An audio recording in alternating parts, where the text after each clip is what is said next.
Yaje Seni Alberto, Maisha States, live ingine hapa hivi. Naongea juu ya business leo. Sijui itakuwaje business kama last time. Naona kuna Muli Daniel ameingia. Ako tayari. Daniel umechukua kalamu na karatasi. Sasa karibuni sana, sijui kuna wasa ngapi, lakini nimesema acha nianze tu. It take too long kuanza. Lakini kunaendelea na ile story ya financial house. Kuna something sijui niko hapa hivi, kuna something niko na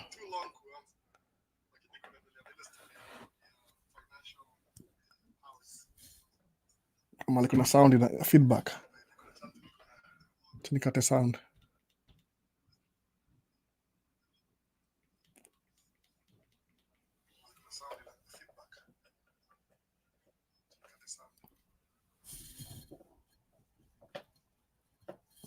Sawa. Mengiana sasa. So niaje maze, niaje Muli Daniel, kuna Dero ule umoja. Tuko ndani, ama sema tuko ndani kabisa. So hii ni Man Cave Live Talk. Naitwa hivyo, even ndio ito Man Cave Live Talk. Leo nimevaa uniform ya American Religion.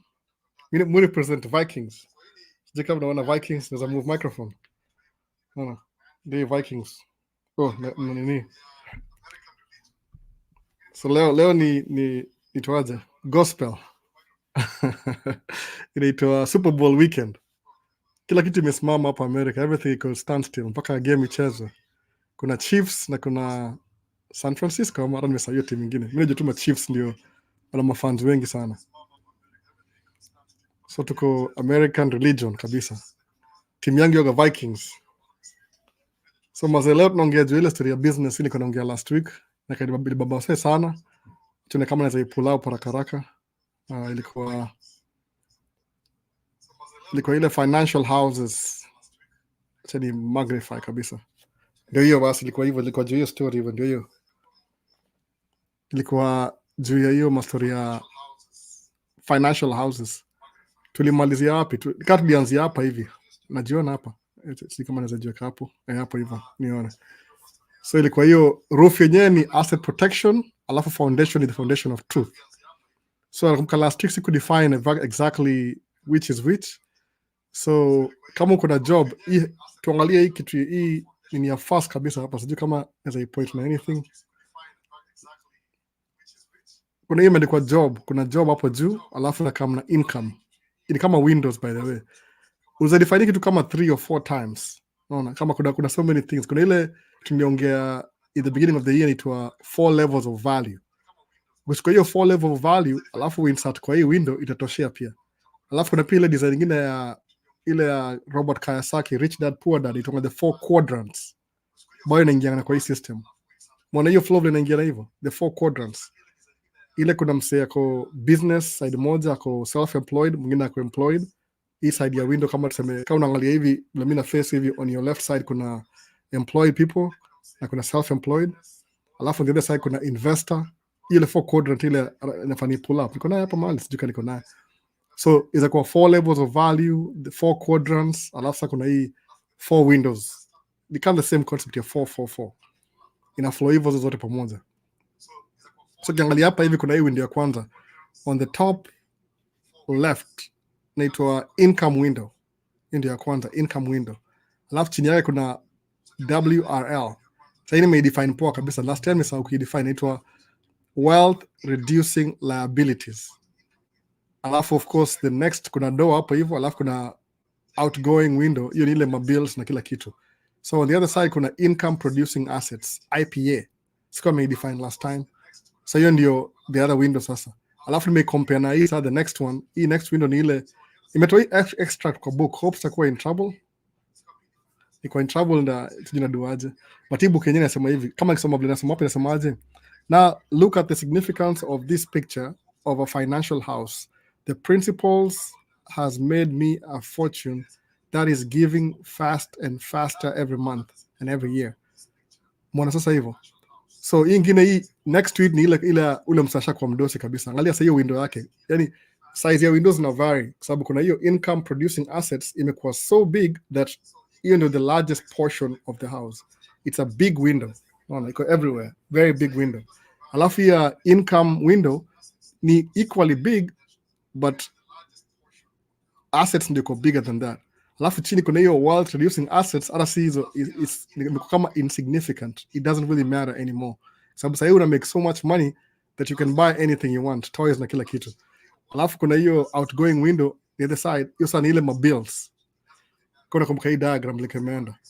So nikirudi nyuma kidogo, tulianzia hapa hivi last time, unaona tuende kama mpaka hapa hivi, hapa ni quote. So hapa hivi nilianzia hapa hivi, msa kuna job tayari, kuna job peke yake. So basically the whole idea, hii concept ni ile, you want to have as many windows as possible, and occupy as many windows as possible in your house.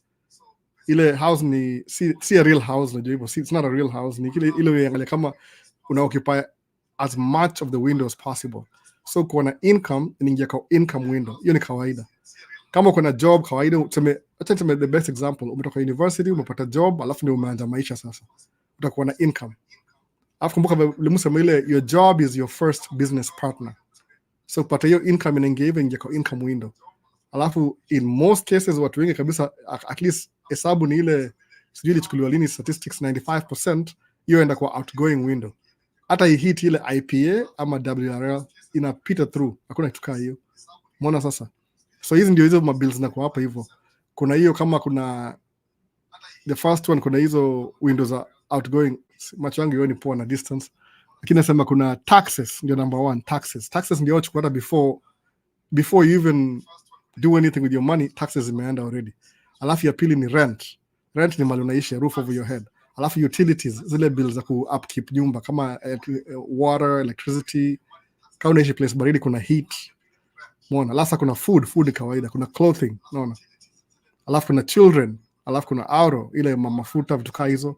So hizo ndio expenses na ku incur ukianza the financial house of the poor. Ukianza hivyo poor, maanisha utakuwa poor forever. Your situation, hiyo ile umeanza sasa. Sasa hii the whole topic ni ile ku aware, where am I? Kama kwa ile four levels of value, sasa uko ni implementer. Alafu kuna communicator, ndio yako juu.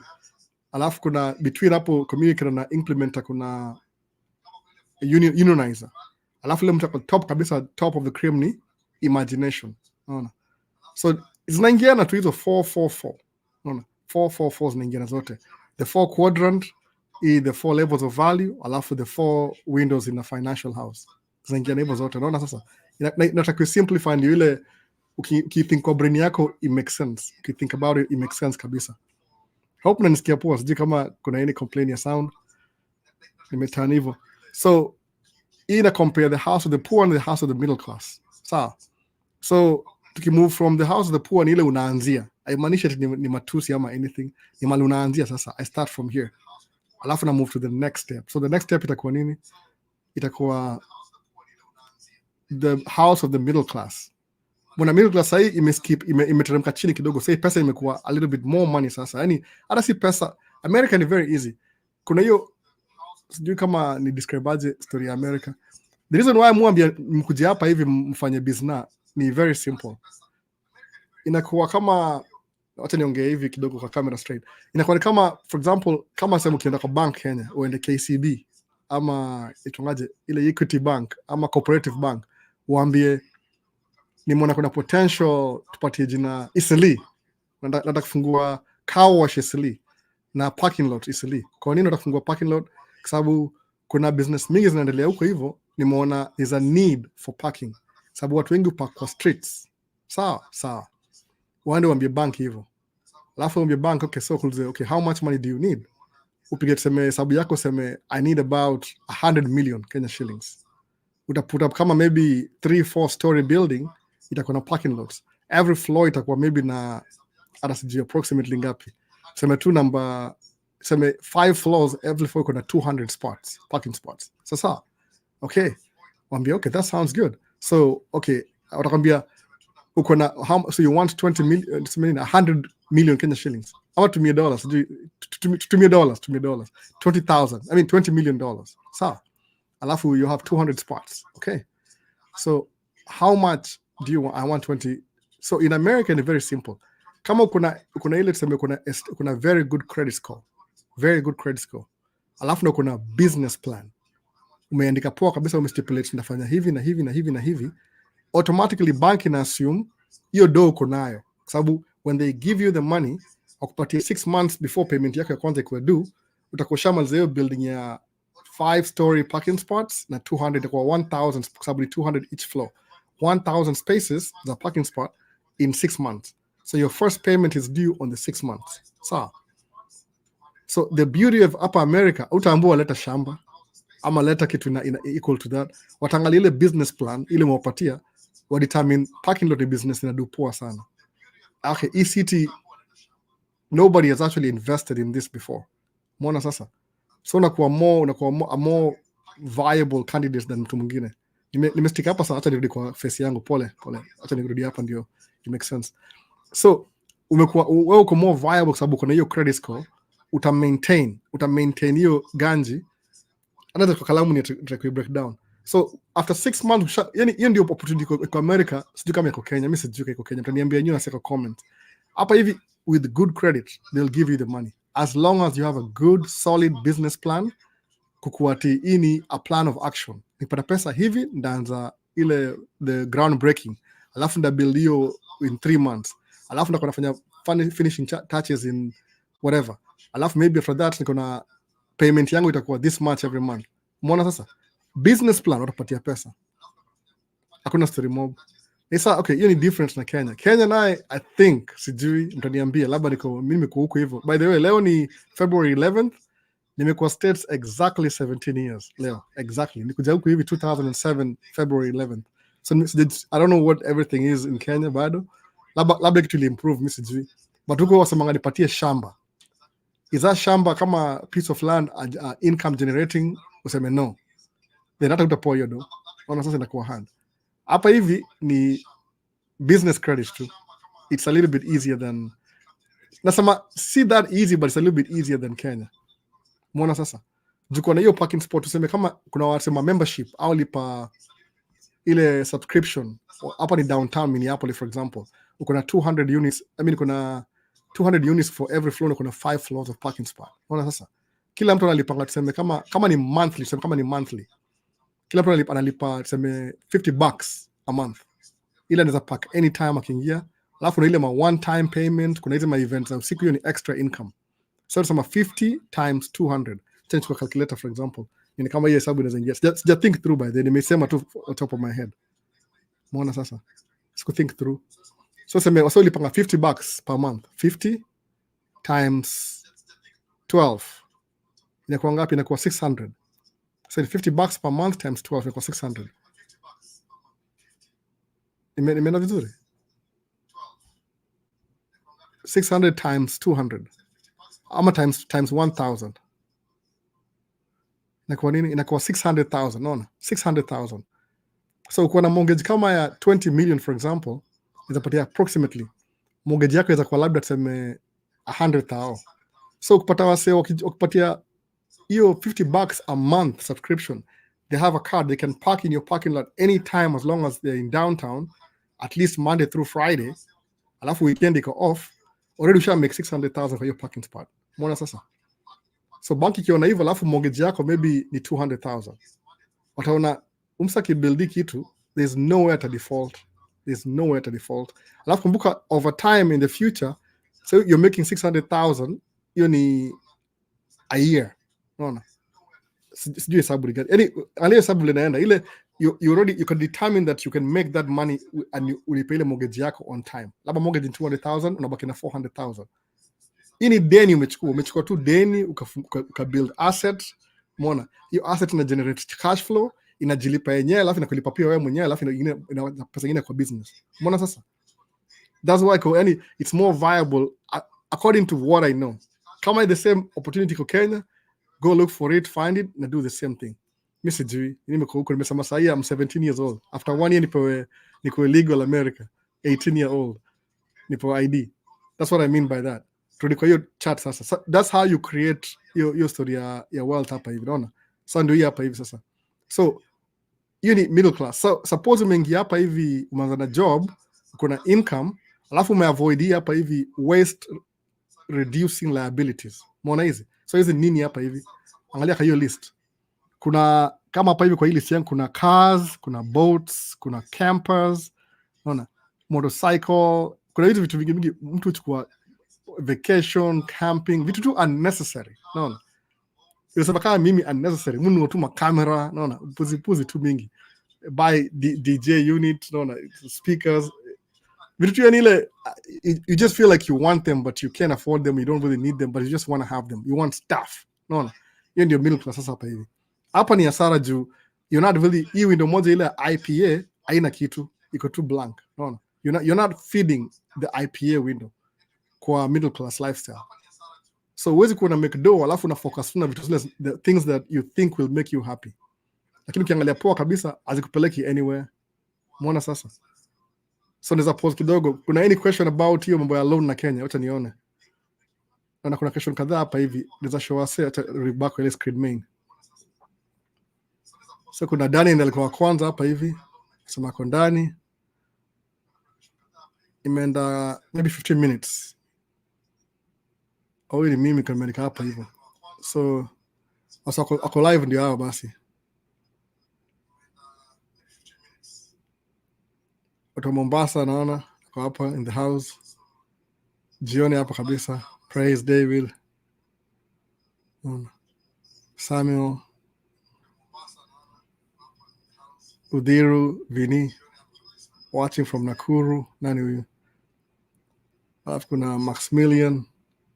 Sorry, nimechelewa. Alafu hizo live ndizo ninafanya to subscribe ili tusikose. Alafu kuna Mambo Albo. Tuned in hapa. Natafuta hiyo question.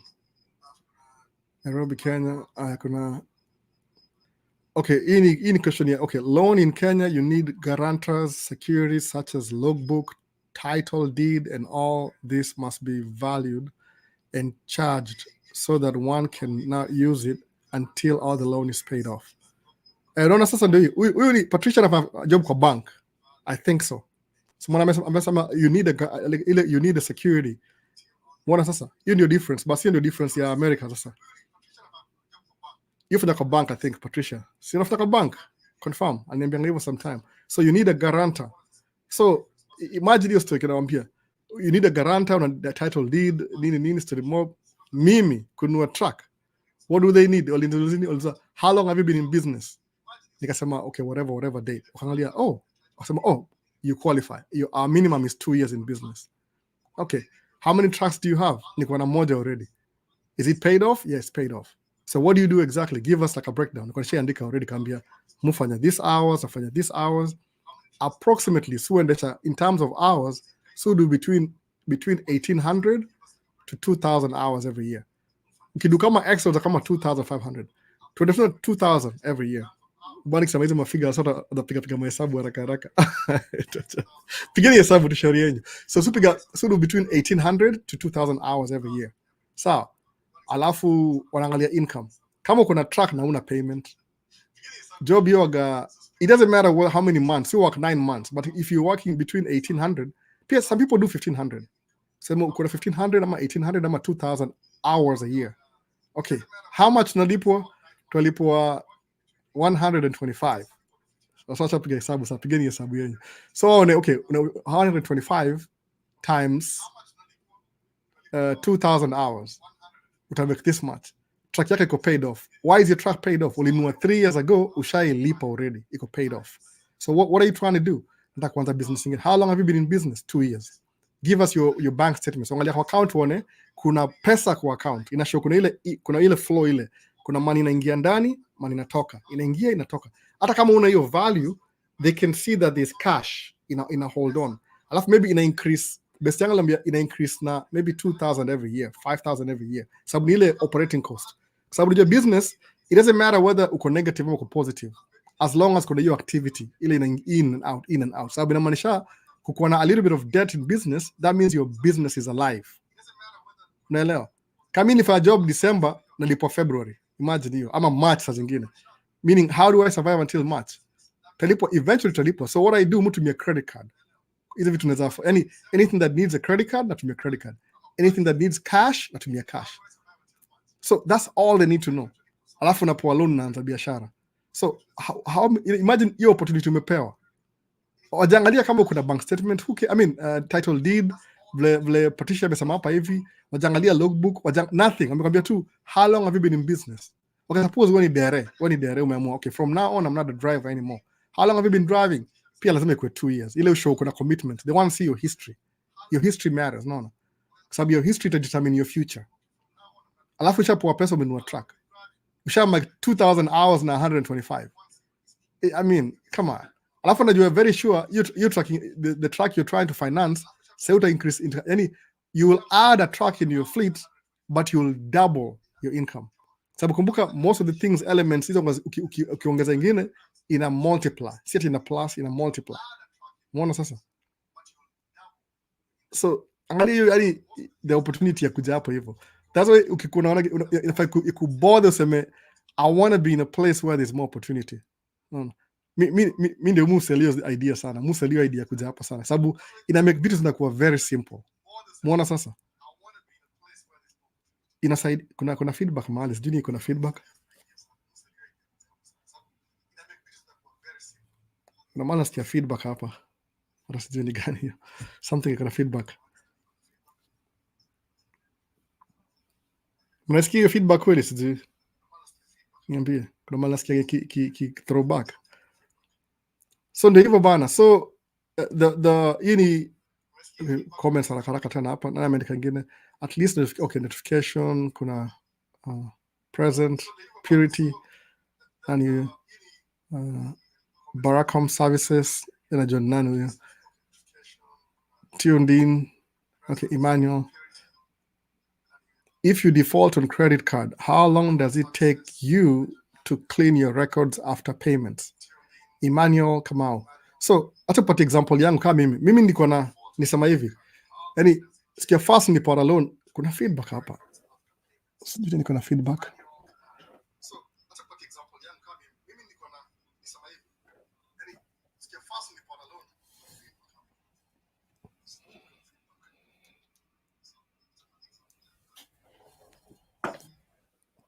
me clean everything ipotea. Okay, kuna something ilikuwa na feedback. So mimi nilikuwa nile Kenya mingi, nikapoa loan, nimefurahi. Nikatakuwa na truck, nimefurahi, pesa imeingia, nimefurahi, check kubwa. Alafu ikafika time kama saa winter. Bado kuna feedback.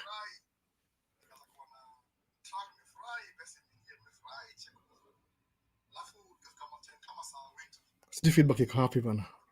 Something. Can't tell.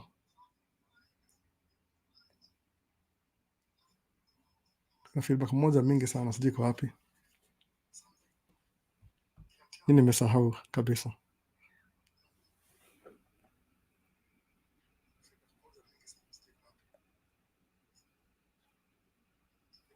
Ama ni simu moja hapa. Kidogo bado samahani.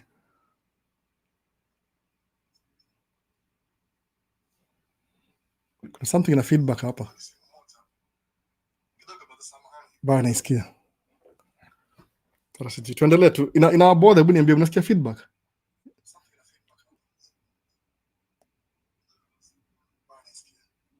Sasa tuendelee, kaiko loud sasa tuendelee.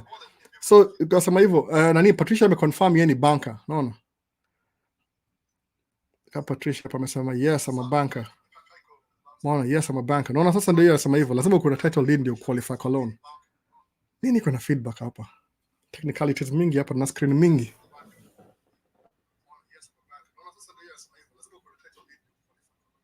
Oh, nimeipata. One of the screens ilikuwa on. Nimeipata basi. Na monitor vitu mob sana hapa hivi. Kuna screen. Kama saa moja kuna volume. So imagine hiyo story yote hiyo. Yaani kuna opportunity ile they check your credit. What's the credit score? Ile like history yako ya paying your bills on time. That's what credit is. Mwana sasa. So ndio kana how many times hapa hivi Emmanuel Kamata, wonderful to see you bro. If you default on credit, how long does it take you to clean up your record after payment? So kuna vitu mbili by the way, trick mbili.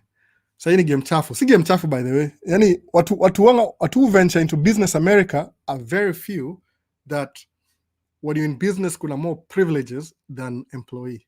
Kwa nini? Because unajua if you're in business uko na like, una hire watu, so you're still paying, yani wana favor business sababu kama ina madere wawili watalipa tax. Mbona sasa tax ni very weird by the way. Suppose yani kuna yani how many times do you pay tax? Unalipwa $100 for example. Ukilipwa $100 they tax you nasema tax you when you receive $100. So wanachukua maybe tuseme whatever 20%, unabaki na 80. Alafu when you spend your money they tax you again. When you invest your money they tax you again. Mbona sasa unakuwa tax every level ya do. So angalia, umelipwa $100, taxes ile itongaje ile aitangaje ile jina itongaje ile employee itwaje kitu nimesahau hapa, sio W2 tax, sijui itwaje jina ile wana withhold kwa salary, umekuwa tax, ume receive money immediately. Alafu hata kama hujaenda mbali sana ukienda kuspend hiyo do, unaenda kununua kitu, kuna ile value added tax VAT, umekuwa tax kuspend hiyo pesa. Sema I want to invest this money, whatever una invest unakuwa tax tena, so which means this is not even your money. So if you are an employee ama wewe si una business America, alafu una rely on employment, alafu naambiwa say mimi ni nurse, mume kidogo mob sana, come on, unaona msataka kuagina mimi agina mimi, hakuna noma, wewe agina mimi tu, jua kile unasema unalipa tax mingi sana. So advantage yangu ni gani? Kwa sababu the last time kuna mtu akanadecide asema ati hapana, Albert iko nilipa tax twice. Okay, sasa to describe tax yangu naanza hivi kwanza. Okay, kuna ile mini employee pia, sawa. So nimemeka $100, sawa. Immediately nimemeka $100, I'm not being taxed from $100. Unaanza ni business, ni business. So you will pay tax kwa profit yako. So tutoe ile maybe Musa kila saa kama operating cost ya business ni 40% ama 30% plus minus. Nikasema 40 juu mafuta ilikuwa very expensive last year. So maybe this itakuwa ni cheaper kidogo, itakuwa 30%. So baki alafu jilipe 30%. Ile you have to pay yourself a reasonable wage. So what category of tax am I paying? Kama nimelipa $100, nimetoa $40, ibaki na 60, alafu nimejilipa 30. So if my employee tax ni maybe 29%, inatolewa wapi? Si kwa 100, 29% of $30. Alafu your $40 hiyo ni expenses. Sawa? Hiyo ni stage 1 ya kufile taxes. Ujienda kwa stage 2. Alafu sema, you're in business, yeah.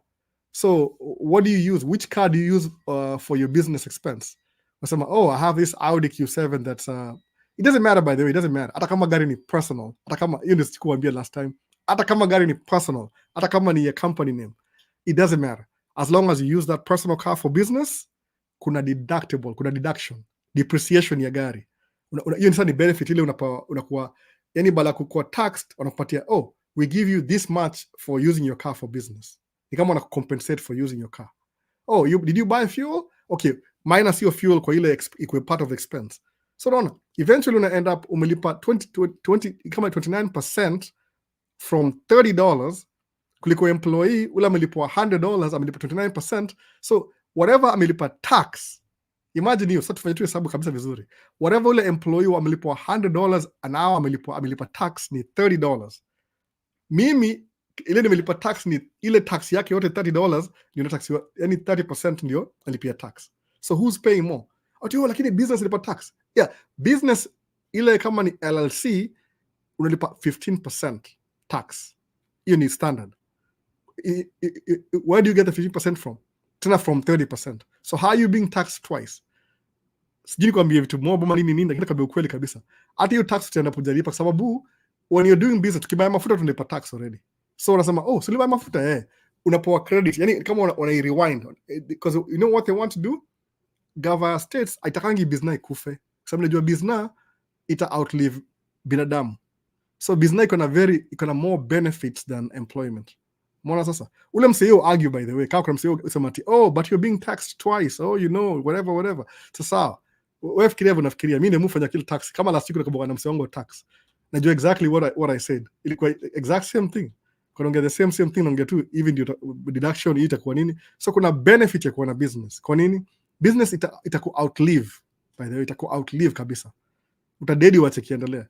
That's why kama ukianza na business, for example, unue truck leo na ujui kile unadu, msema hakuna shida, anza na jina yako. Ile wewe ndio mwenye kampuni. So wewe ndio unalipwa hiyo do yote kabisa.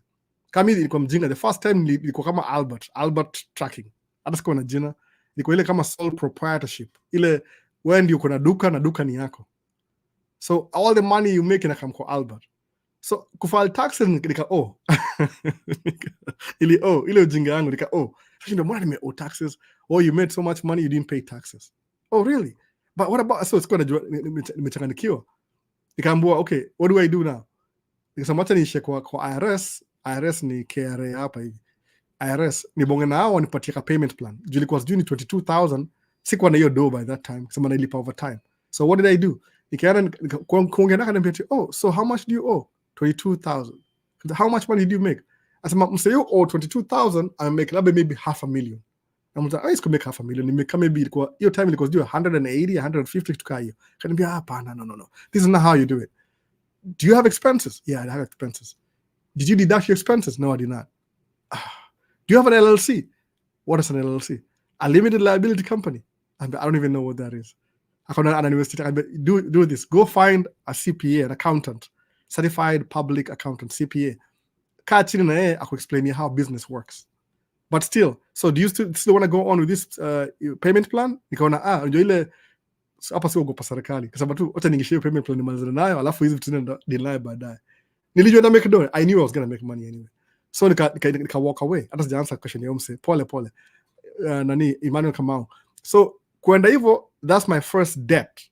Ilikuwa 22,000 taxes. Hiyo ni federal. Ujengia kwa state ilikuwa 8,000.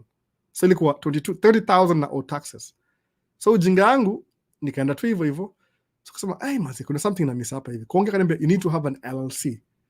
So the following year hata before mwaka ianze kwa kama saa hii nikafungua Alhal LLC. Sawa. Saa hii inaingia kwa Alhal inanilipa ile owners distribution. Nikaenda hivyo sasa. Naona sasa. So kuna hizo stages pia. Unaanza na hii alafu nakam kwa hii next. So hapo hivyo sasa unakuwa protected. So if somebody sues your company, in the back ends at your company, aiendi kwa personal. But before, when I was like the one guy ile target ni kwangu, somebody sues me, I lose everything. Watachukua gari, watachukua everything I own, waziuze, liquidate, ndio wapate pesa walipa hiyo claim ya itwaje? Hiyo claim ya what do you call it? Whatever wamekusue. Na America kusue ni kama kawaida, but people sue a lot. So people are millionaires because they sue people. So kuna hiyo, I don't know why it's so prevalent hapa hivi. Kusue mtu atakusue haraka sana vitu ujinga. Gari yako ilikuwa ina drive, ikamgonga dirisha kwa mawe, akakuwa traumatized, whatever stories mingi. Hiyo hata huwezi pigana lawyer, sababu lawyer akana vitabu karibu 50 pages. So let the insurance in a very powerful lawyers, by the way. So ukienda kwa insurance watasema please come on, that rock, the guy had sand in his truck. Hiyo rock ilitoka wapi? It could be any car. Mna argue alafu sababu okay well juni insurance mlipe 10,000 tembea acha story mob. Mnamalizana hivyo, unaona sasa. So like a question back to you. So the first year ni kwa sole proprietorship. The second year kwa LLC. So LLC unadu hivyo for a while until income yako iweze ku-increase ikuwe $250,000 and up. Uko na $250,000 and up, sasa uko na $250,000 every year. Sasa itabidi sasa uko na S corp. Small corporation ndio S corp. So S corp inapata do. Alafu ina split. Unaona? Nda explain hiyo story baadaye. Sasa itakuwa tena story nyingine mob. So mingia deeper sana. Na try ku understand the concept ya vile business ina happen hapa America anyway. So kwangu ni easy kwa sababu Kenya sikuwa na business, na niko na job by the way. Niko employee. I didn't know these things. Hata sijui law ya Kenya iko aje, mtaniambia. Wala sio najua. Kama Patricia amesema hapa yeye ni banker, amesema lazima ukam na hiyo guarantor. Mimi nikinunua track ya 200,000, all they need to know is my bank statement. Kuna do ina flow, kuna business, kuna license, verified. Shika do. Napewa. That's almost I'm trying to build my business. Niko na ile cash flow fulani, nikiomba $20 million unipatie. Ukiniambia waka 20% down payment niwapatie. Nianze maybe apartment buildings or something. No. That's what my goal is. That's what ukifikiria labda do yangu ni kukupatia nyinyi wasa nataka do kwangu kila siku. Si hivyo. Niko focus, kuna focus niko naye. Nikifika huko labda niombe do nakupatia. Sasa I'm trying to build into something. I'm giving you the secrets too. This is the same thing you're supposed to do. Pia we'll build nini yako ifika hiyo place, hiyo level ile you can go to the bank, they can give you $1 million, $2 million, uanze kitu fulani, parking in your neighborhood, whatever works. Alafu na kitu kingine very, kama uko states already na wewe ni raia ama kuna green card, make sure kwa ile city yako unaishi kuna kitu kinaitwa Chamber of Commerce. Chamber of Commerce ni ile kama town hall meeting, una decide developments na businesses za hiyo tao. Kama mayor ndio mkubwa wa tao, mayor. Kama sa ile St. Louis Park ni Msomali, nimesahau jina yake tena. Musa aitwa nimesahau jina yake. Hapa hivi Minnesota kuna city moja inaitwa St. Louis Park. Mayor ni Msomali, mama Msomali. Amekuwa council member for 17 years. Imagine. Mpaka mwisho amekuwa mayor. Sikujua hiyo story yake, amekuwa mayor for a long time. So ingia kwa hiyo Chamber of Commerce, ukuwe part of it. Ndio wakimekile any move ya development in your town, you know exactly what they're doing. Alafu pia unakuwa the first person, of course utainvest. Nisema politicians ni corrupt. Si corrupt.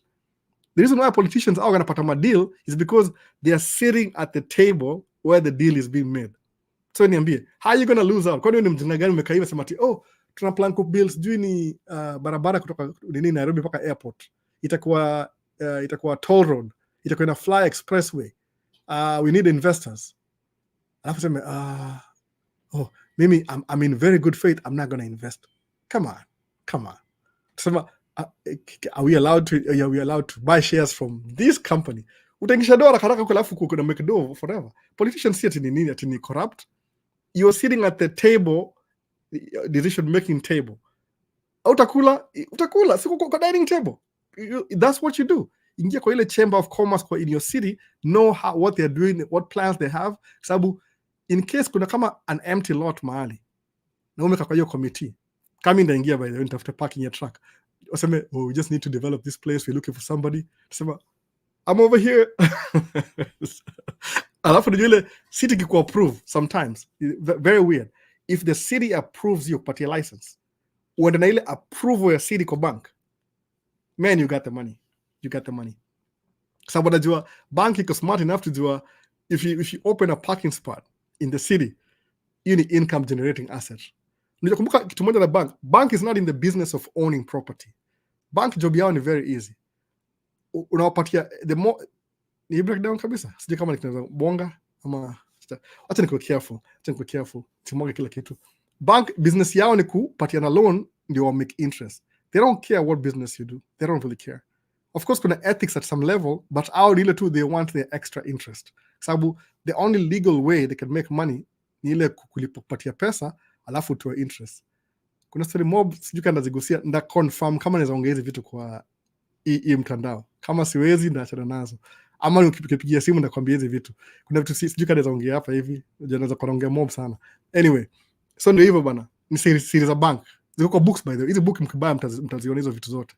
So back kwa hii question nani? How long does it take to suppose kuna LLC. LLC ni ile limited liability company. So kuna LLC leo. Sawa. Alafu what happens? I die out. Iseme tu whatever. Unajua hii kampuni imekufa. Boom, sahau hiyo kampuni leo. Do you know what happens? Utafunga hiyo kampuni, fungue ingine. But the only thing na hiyo kampuni ingine is like you're starting afresh. Sawa. So utaanza ubilile 2 years ndio uanze kuomba loan tena 2. Yani ni kama umereverse your process. So what do you think of what if I fail? Hiyo ndio question ya watu wengi. 95% of the population. I used to be like that too. What if I fail? Okay. Is that even a question? If you fail, it's inevitable. But is failure a bad thing? Apana. Failure inamaanisha there's 2 or 3 things you didn't know how to do. You missed the memo. That's why you failed.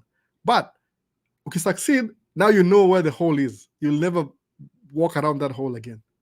Kama niko na hiyo debt. It takes so long mazee. 10 years. Sababu mimi ubaya yangu Emmanuel Kamau. Mimi nilimess up personal credit. Si business credit. I messed up my personal credit. So my first truck nilinunua na ile mimi. I was the guarantor. Sikuwa na LLC. Niko tu ile. That's why muambia kila mtu siku hizi. Unasikia Emmanuel Kamau? Muambia kila mtu hivi. Ukianza tracking. Sasa mpata license tu hivi. That month mpata license hivi. Suppose unaingia tracking. Ama any business by the way. Wacha nisiweke kwa watu kwa box ya tracking. Why if you criticize siku hizi sana samati. Albert wants everybody to do tracking. Okay. Well, exactly. I want everybody to be involved in a business. Hiyo ndio broaden.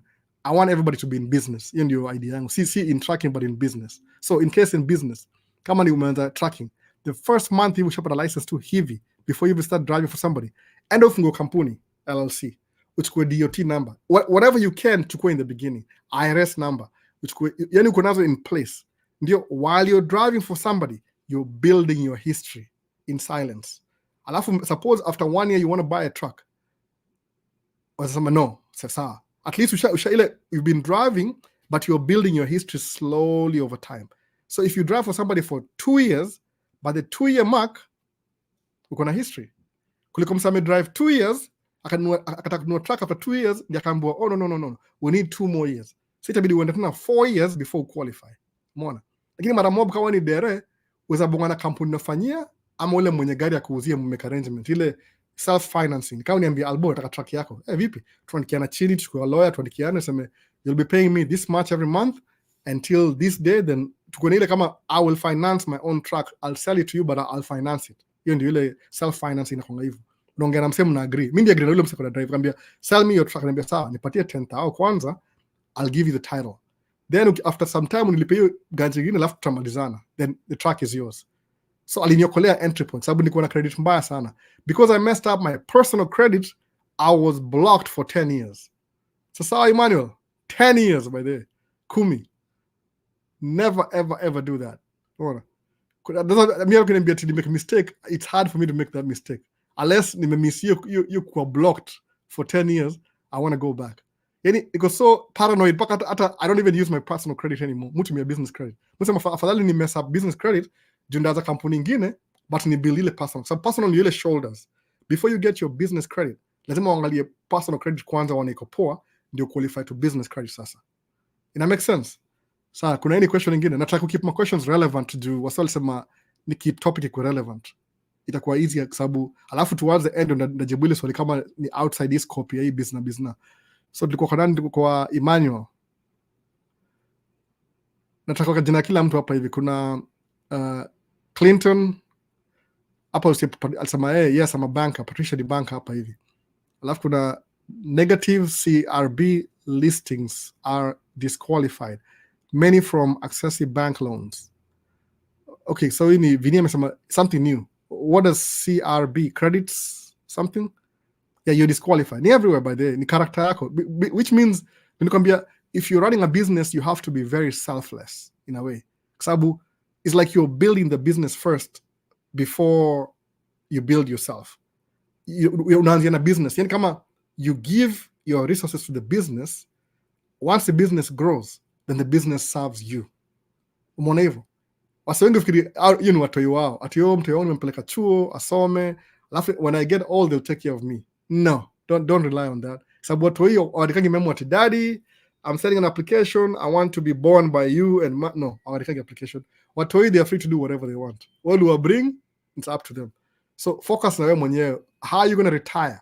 Sababu kumbuka kuna hiyo ilikuwa sina demonstration. Pole. Maybe they do next time. Wife I'll do kitu niko namwambia hiyo kitu I do. Ili ukiangalia uchukue kama tuseme type measure. Kuna anything naweza demonstrate nayo? Hakuna. Too late, next time. I don't see anything as a demonstrate nayo in my story. Ni kama ama cable. Hakuna kitu. Ini TRS cable, TRS cable. Unaona hapa hivi. Unazaliwa hapa, unadai hapa hivi. Sawa? Listen to me. This is the best I can do. Ukiangalia all your life, tuseme if you die at 80, uko 0 to 80 hapa hivi. So basically ni hivi.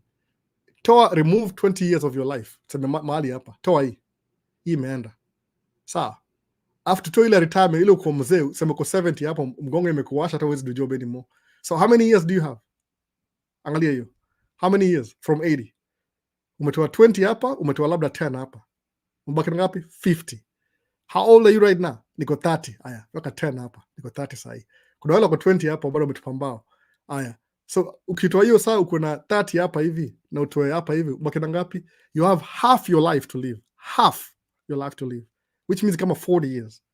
So uko Kenya bado uko broke. Kwa nini? Because you're competing with everybody else who's broke. Sawa. Naongea tu kama analogy. Sikia kile msema. I'm really trying to mina wachocha by the way. Mina wachocha literally. Na wachocha by the way. I'm not kidding. Na wachocha. If you're broke na kuchocha because you're not supposed to be broke. Angalia ndio life yako. So ukitoa ile tuseme, so mbaki na hapa 30 imeenda yote kwa mahali hapa, na utoa ile 10 ya uzee, ile 70 to 80 kwa mzee sana. Kama una nguvu, bahati yako. Umbaki na ngapi? Half your life. Between 30 na 70. Do you want to be working hard when you're 60? Probably not. Aya, toa 60. Baki na ngapi? 30 years ya kudu job. So 30 years. Suppose it takes you like maybe 5 years to build business. Why don't you want to start when you're 20, if possible? I'm 24. Ndio kuna a short life ya ku get rich quick, fast. Ndio uenjoy hii life ingine bila kudu job. Muona sasa? Hii hata you do job. I make ini ya connect whatever. Mwanga na kila kitu hapa. Na itafanya poa next time. Life ni very short, by the way. Ni very short for you to be broke. You can't afford to be broke kwa hii life. I mean, you can't. Wala wanafeel kwa broke. Kuna wala kuna do already on their way. Mwona sasa? You can't afford it kabisa. That's why niko na bonga na msee leo, asaka mtaja hata niseme. Nimebonga kitu leo kabisa ile kuna sababu piga simu tunaongea ngado nzati. Mazee, kama kuna option mob. Kuna wase kuja hapa wafanya job ya cruise ship. Wana apply na kamko cruise ship. Okay, kuna my specification. I'm trying to learn how the whole thing works and how you get jobs. Nikam nishare na nyinyi. Sijapata link vizuri kabisa. But suppose uko na cruise ship, kama one of my friends aliandikia hapa hivi akaniambia, tulibonga na yeye, tuliongea by the way. Msa Mombasa anajijua, kama kwa comment ani allow anipatie consent naweza ongea. Alisema hivi, yeye ali watch Man Cave talk last year March. Akakuwa na moral, aka-apply. By April alikuwa Florida. Kampuni ilimtumia ndege, ikampatia hoteli, akaingia kwa meli. You end out for 6 days, alafu inarudi every weekend. So amedo job 9 months. He doesn't spend his money. Akona visa moja sijui ni CB, sijui ni C2 ama kuna visa fulani CB1 ama B2, nyingine C something. Akamaliza contract yake ya 9 months, wakambukia tikiti akarudi Kenya. Sasa yuko Kenya vacation. Kwa nini? I think juu ni winter. Ile kuna December, January, February, atarudi hapa March. So angalia, ikamuuliza aje, nimuuliza tu one question. Nimuuliza, vile kutoka Kenya ukaenda kufanya cruise ship for 9 months. Alafu karudi. How is your mindset now compared to before uende? Akasema imechange. Ameona perspective nyingine ile kwa ile, yani mali kulikuwa na limit, alitoa hiyo roof, alifungua roof. Akaona wow, potential. Acha nimalizie story hapo. Kama kwa comment hata kama sema comment mwenyewe, sitaki kuongea story yake mbona ilikuwa private conversation. Natumia kama example tu. Umeona sasa? Cruise ship job. Aliingiliaje cruise ship job? Akasema ati I want to be the captain of the ship. That's too much competition. Alitafuta the lowest entry point. Akaingilia hapo. So whatever happens, akona 9 months ya cruise ship. Hata kitaka switch job leo, akona ile experience. Sababu America our appreciate skill set more than degrees. By the way, sijui kama mnajua kitu. Skill set iko more important. Especially kwa hizi ma low levels ni skill set kuliko hata education. Sababu education, they know what it is. Come on. Unless ni daktari, hata daktari wanaangalia experience. Sababu kuna ile difference when you're doing something inakubuild in a way. Kama we're gonna do YouTube, I post videos every day. Mimi nakwambia kweli kabisa, I spend more time editing than making the video. Inaweza make video for 1 hour. Hiyo ni 4 hours editing. So mpaka nimehate hiyo kitu siku hizi. I hate it. Nisimame, nitembee, ni change location, ndio ni edit video. Why am I posting every day? Najiprepare ile hard work ya the next level. So I don't mind posting every day. Hata sijui kama quality ni mzuri bado, hata sijui, I don't even know. Sababu feel kama I'm doing the same thing, kama niko kwa routine. But inani build character fulani. So kuna hiyo mindset you need to have. Umeona? Hata kutoka uingie cruise ship, ushakam states, wamekulipia kila kitu. Sawa. I can experience 1 year out of your life, itakufanya uta make decision ingekutake 10 years kuifanya in maybe 2 years. Kwa nini? Imekuexpose place ujue kwa ifikiria. Mimi kujua huku says that was the first time nilipanda ndege. Hata sikuwa najua experience itakuwaje. Nikafly hivi, ikafika hivi, hata ukiuza wife vizuri kabisa kwambie. Me, I don't like flying. I like driving. But sometimes I can't help it. I have to fly. No. Move fly locally. I mean, within the US. US na 4 time zones, by the way. 4 time zones. So, move fly too locally. Spenda kwenda nje. Kabisa. I hate it. I hate flying. Kwa sababu niangalia vile ndege iko structure, kasema, I'm sitting on some shells of aluminum in a na overthinking experience ya ndege. Sababu najua exactly what's happening.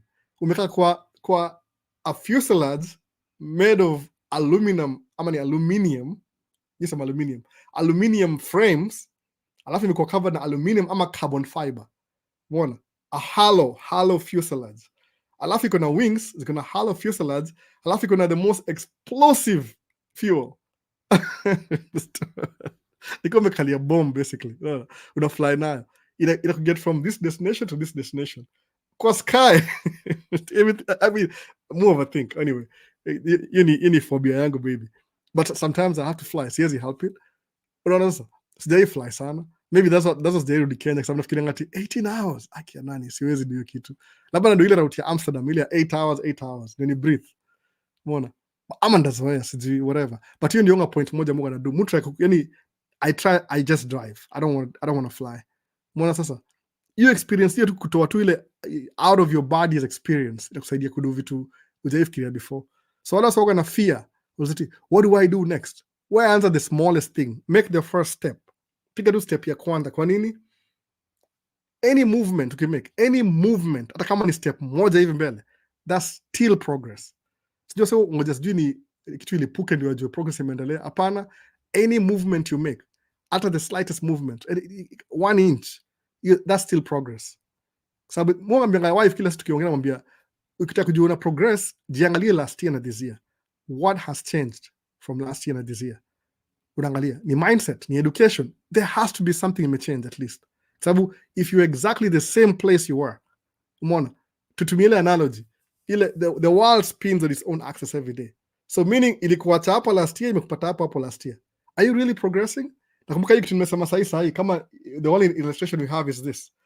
ETS around ulizaliwa hapo na kufa hapa hivi. So when you're stagnant, does it mean time is not moving? It's still moving. Everything is moving around you except you. Unaelewa sasa? Everything is moving. Kumbuka hivyo. Even while you're stagnant, the world is still moving. The world doesn't care whether you move or not move. While you're crying you're broke, some rich guy is getting twice as rich every year. It doesn't matter. And it's not his fault. Ni ile progress one step at a time. Kama nasema confidently this year na nunua truck ingine. I don't know how, I don't know why, I've never done it before. Maybe before, I don't know. Kuna time can afford trucks but niziuza. I'm buying another truck. And hopefully itakuwa 2 trucks by the end of the year. It may focus here. So what am I going to do? Sinui kamera ingine next year by the way. This year sinui kamera, hakuna. Unless mtu nipatie free. Ama niende job ingine, job moja poa, mtu niite sijui baby shower, whatever, nilipe 10,000 na nunua kamera hivyo. But ile pesa yangu sinui kamera this year. I have enough cameras anyway. I don't even use them enough. Mwona sasa. Na si twice by then, nimebuy vitu over time. Si kitu nabaya mara moja.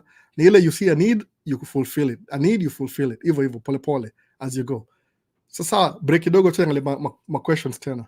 So ili tubaki kwa inakuwa what have been some of your biggest learning experiences in running a business? Praise David. Nimeongea kitu nimekava kiasi. Ni kitu business yonga inaenda hivi. Just like your life. Haiko always smooth hivi. Uta make do, uta lose do. Just know your Mungu anajua bills zangu is this much. Those are my bills. So even when tracking I don't really care by the way. Sababu najua as long as my bottom line is being met, watu wanakula, wanalala, school fees imelipwa, waenda chuo, ingine misjali, profit itakam na itaishia. Kwa time mafuta ilikuwa $5. Ilikuwa last year ama ilikuwa the other year? $5. Tulisurvive tu. Didn't make any profit. But niliwacha business hapana, sikulalamika, nikaa tu survive, unapata chapa inaingia inatoka yote. But at least ile of the previous year kuna hold account hapo. Unaona? Ile the previous year.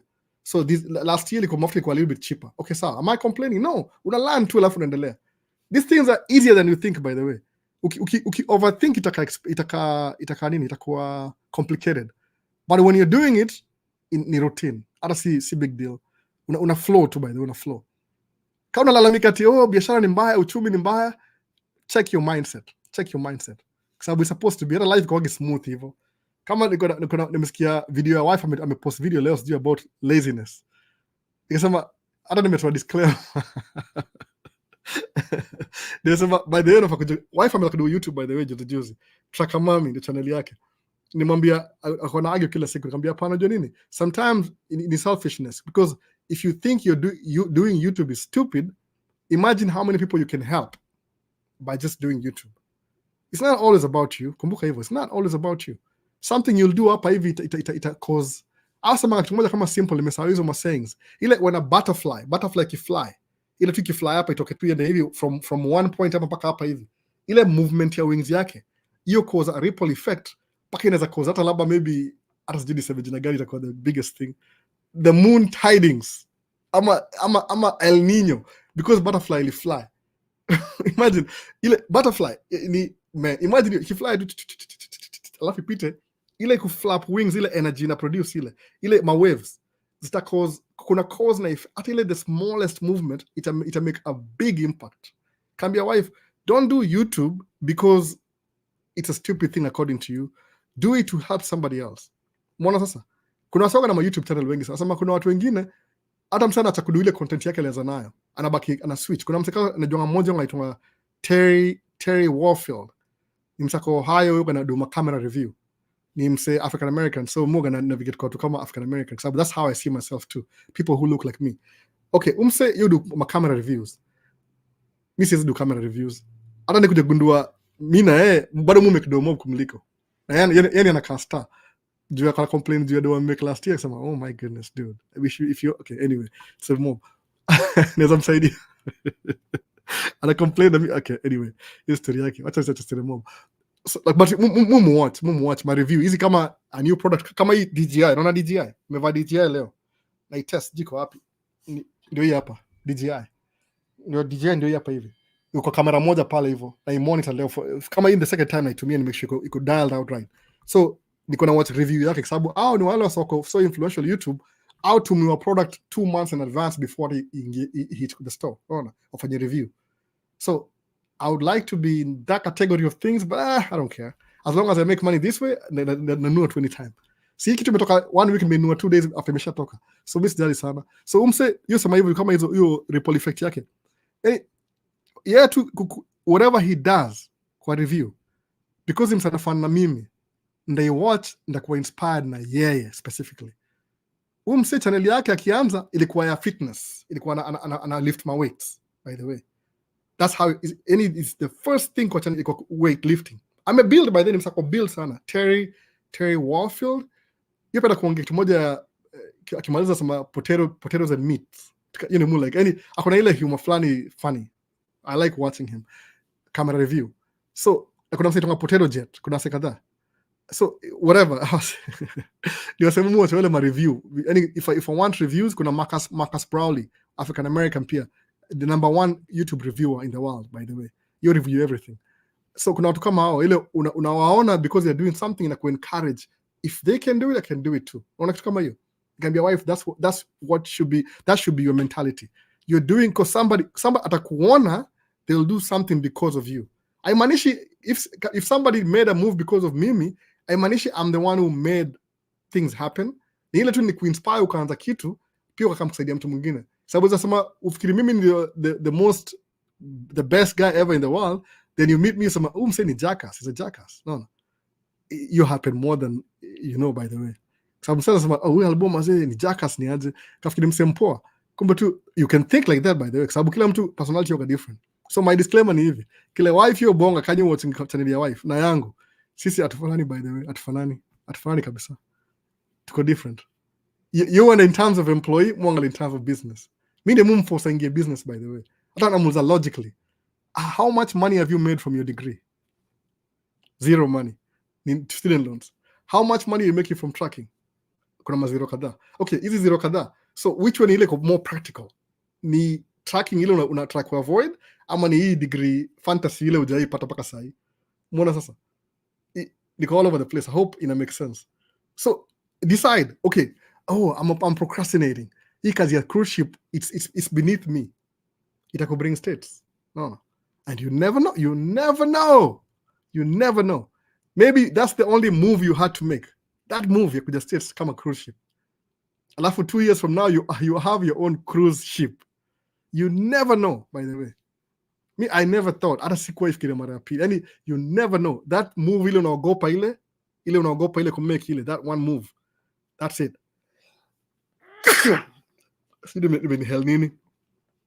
You never know kabisa. Hiyo move moja una avoid hiyo. That one move ile una procrastinate kila siku sema ubaya cruise ship, nilisikia sijui nani akisema nani. Wachana opinion polls, by the way. Just go ahead and do it. Tafuta hiyo job, kuja States. Mimi ningekuwa Kenya saa hii, nisikie kuna cruise ship, I'll be the first in line. Sikudanganya, ndaenda kabisa. Juu nitakuja States na nini story ya itwaje, I-20 kama student. 3 times niko rejected. 3 times. Nika give up mambo ya chuo.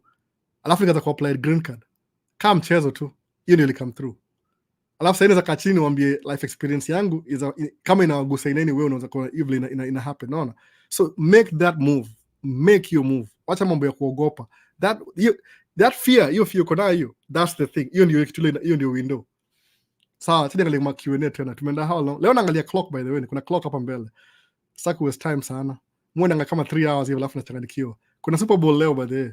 American religion. Naona nimevaa Vikings. That's why mtu ameingia saa hii. Mimi msa Vikings. Nimepost hiyo video kweli? Sijapost video, nimeenda Vikings. Enda TikTok utaiona TikTok. Niko kwa hiyo stadium yao jana, juzi sijui. Pia naweza huko leo, sijui wanafunga leo. Ndio pigia video iko already, sijaipost bado, iko. Ni record na phone. Niko siku na kamera, ni record na phone. Kamera imededi. So nani hapa hivi? Kansas Chiefs, City Chiefs all the way elbow. Uko na timu gani hapo? CF49 sangapi bana? This is purple bana. Napiga mtu hapa sahi. Edmond tutapigana. Football the American religion, by the way. Unaona? Mimi ni Vikings. No, Vikings. Huyu ni Adrian Peterson. Hata alitoka hapa, unaona Peterson. Hiyo just timu gani siku hizi? Adrian Peterson ndio mseo. Alikuwa hapa hivi Minnesota. Alitoka, by the way, but nilibai jazi. So, unashow Adrian Peterson. Alitoka huko, by the way, sijui cheza wapi siku hizi. Ndio hiyo.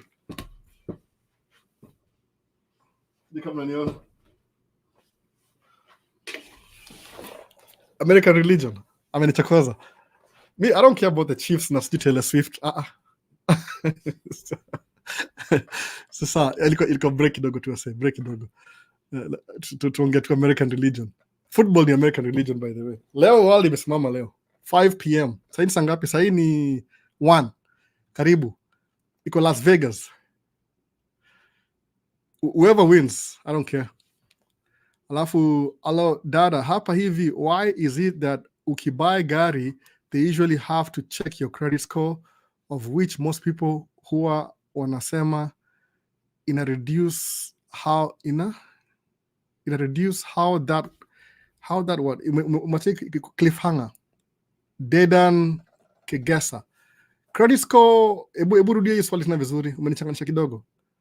Hivi ukibuy gari they usually have to check your credit score, of which most people huwa wanasema ina reduce. How's that? Okay. Inakwanga hivi, uko na credit score, I can explain. Illustration. Suppose uko na credit score yako ni 600. Sawa, 650. Every time you want to buy something on credit, alafu your creditor, whoever wants to give you credit, aki-access account yako, aki-access to ile access, Albert, apull hiyo, kuna soft hit na kuna hard hit. Hard hit ni ile kupata loan.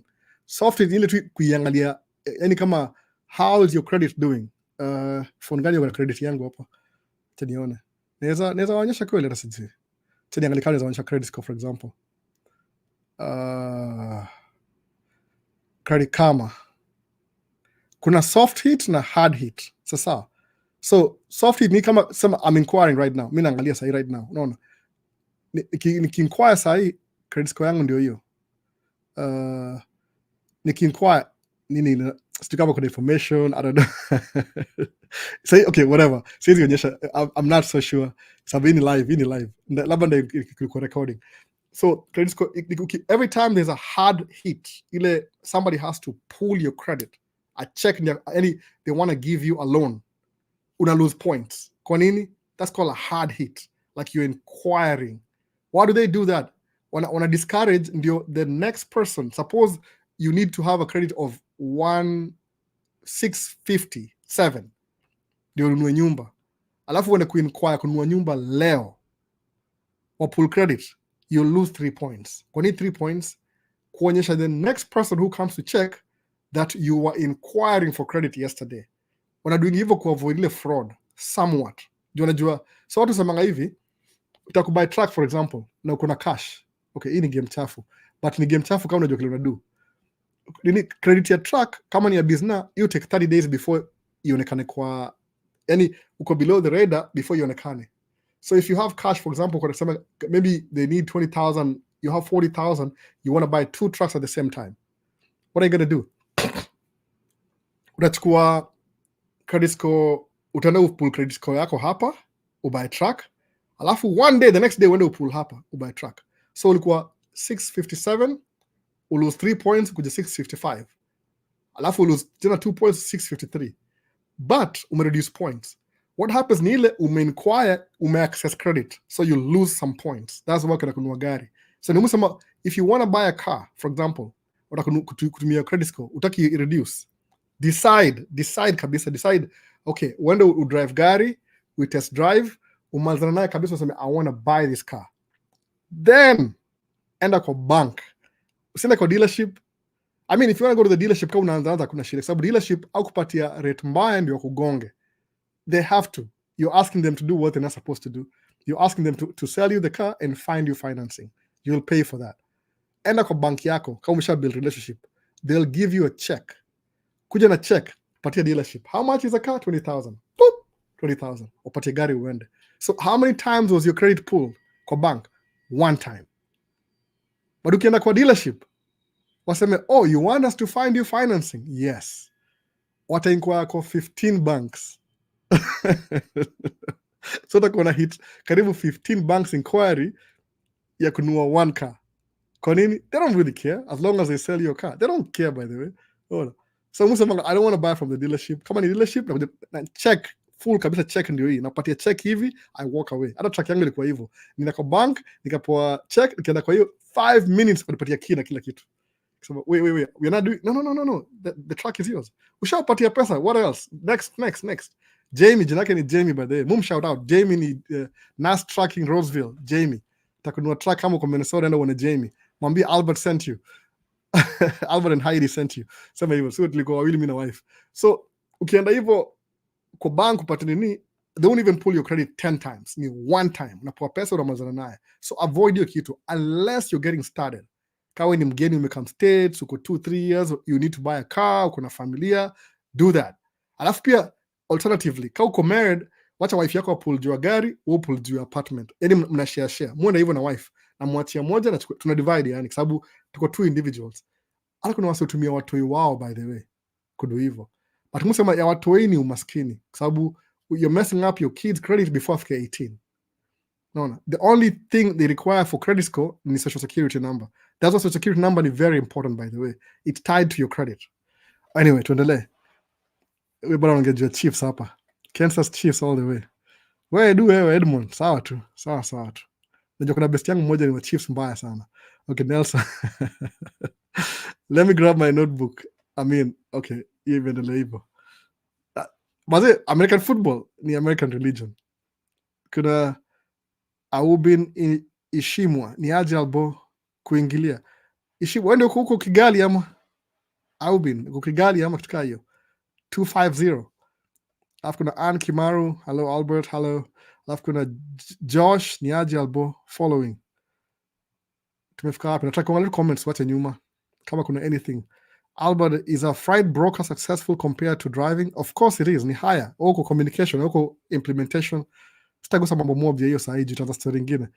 Freight broker, but there's a requirement before you get there. No. It's unaanza tu. You will build your portfolio. Zaitun, and owning a truck or someone with a CDL. Okay, and owning a truck and someone without a CDL and trucking experience, buying a truck and employing a driver, still be successful business? Zaitun, okay, let's say yes and no. The no part, that's umeanza kama una fail. Preferably, if you're going to buy, if you don't have una experience at trucking and you want to start trucking, minimum, nunua 3 trucks, minimum. Then at least business to survive. But if you buy 1 truck with a driver and you're not driving, you'll be making like maybe 2% profit. itakuwa worth it unless ni game plan ya kitu ingine. In the beginning you have to drive your own truck first, ndio build business. Unaona, uwezi enter business alafu upatie mtu mwingine. You won't be, it's like you're wasting your time. Juu before ulipedere, so angalia manini ma expenses za truck. Kuna ile running cost ni 40%. Sawa. Dereva ni 30%. Sawa. Unabaki na 30. Hiyo 30 kuna vitu labda your business needs some money, ile operating cost.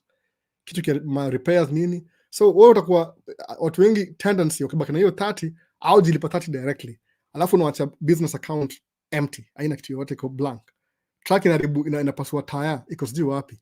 Unasema, oh, don't worry, niko na business credit card, una credit card. But what's the income that pays the credit card? Hauna. Before you know it, you're 100,000 in debt. No, you make any profit. Kwa nini? Alafu unasema, oh, trucking is not profitable. Si trucking ni wewe. No. Anza na 3 trucks, Zaitun, 3 trucks minimum. Minimum 3 trucks. Then you can have drivers and not have a CDL. But if you want to build your business is like your child. Kama una watoto, you have to raise your kids. So your business is same. It's like your child in the beginning. Ina crawl, alafu inaanza kutembea, alafu inaanza kukimbia. That's what it is. You have to build your business from scratch. So ukianza tenda, I'll just look away and it goes so hands-on. Tracking is so hands-on. Hautaenda mbali ukidu hivyo. Hautaenda mbali. Mwambie wase, if you're going to drive one truck, then buy the second truck and the third truck, then manage the 3 trucks. Ita work out. Mi goal yangu ni 5 trucks, by the way. Maybe 3 trucks pia, sababu nataka wife akuwe na 2, mimi nikuwe na 3. Then nda step away niende kumanage.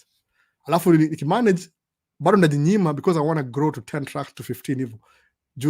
You only pay yourself based on how big your business grows. Business ki grow tuseme kama 100%, unajilipa 20% of 100 ama 30% of 100%. So you can't take all the money for the business. Jilipe 30% of what the business makes. Kama ni kidogo sana, ongeza truck ya pili. Kama ni kidogo, ongeza ya 3. Because you gotta survive. No. Ama preferably, nunua truck, ndio the truck takes expenses, you pay yourself, then the rest of the money stays in the business. Sababu kuna 3 entities.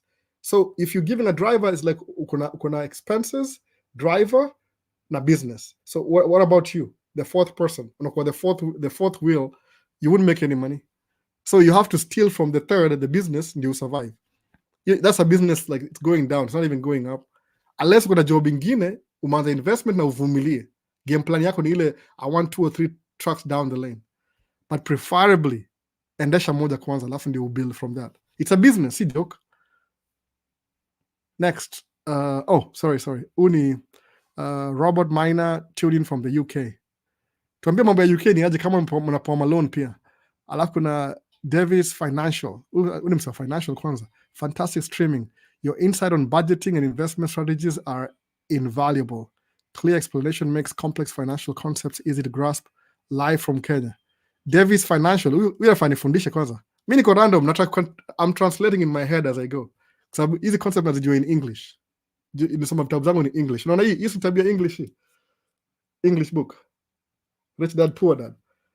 Gani ingine iko hapa? Ile book ya kawaida. Mweka book hapa ndio nikumbuke. Trashman to Cashman. No, Trashman to Cashman. Hii ndio original title. Ikaitwa Ebony Treasure Map. No. The Road to Riches for African Americans. Myron Golden. Muzieka hapa hivi. No. Same concept ya hii Trashman to Cashman. So ni ile tu nimesoma hizi vitu alafu nazi translate. Mwana kama hii ile the 4 quadrants. Kama iko hapa. Kuna core learning. Sijasoma hii book specifically, but nimesoma ingine. Hii nilibuy tu haraka. Jumsali niuza nikabaya 2, nimetumia mtu mmoja. Income statement, balance sheet, kuna income, salary, expenses, naona the same thing. Sijui kama kamera itashika hiyo, tunaona. Unaita diagram, almost the same. Yeah. Missy hand model, so don't worry my ashy fingers. Unaona. Ndio ingine. Kuna Poor Dad's financial statement, kuna income, expenses, alafu kuna assets ni ndogo, liabilities ni mingi. Alafu kuna Rich Dad financial statement, kuna income, expenses.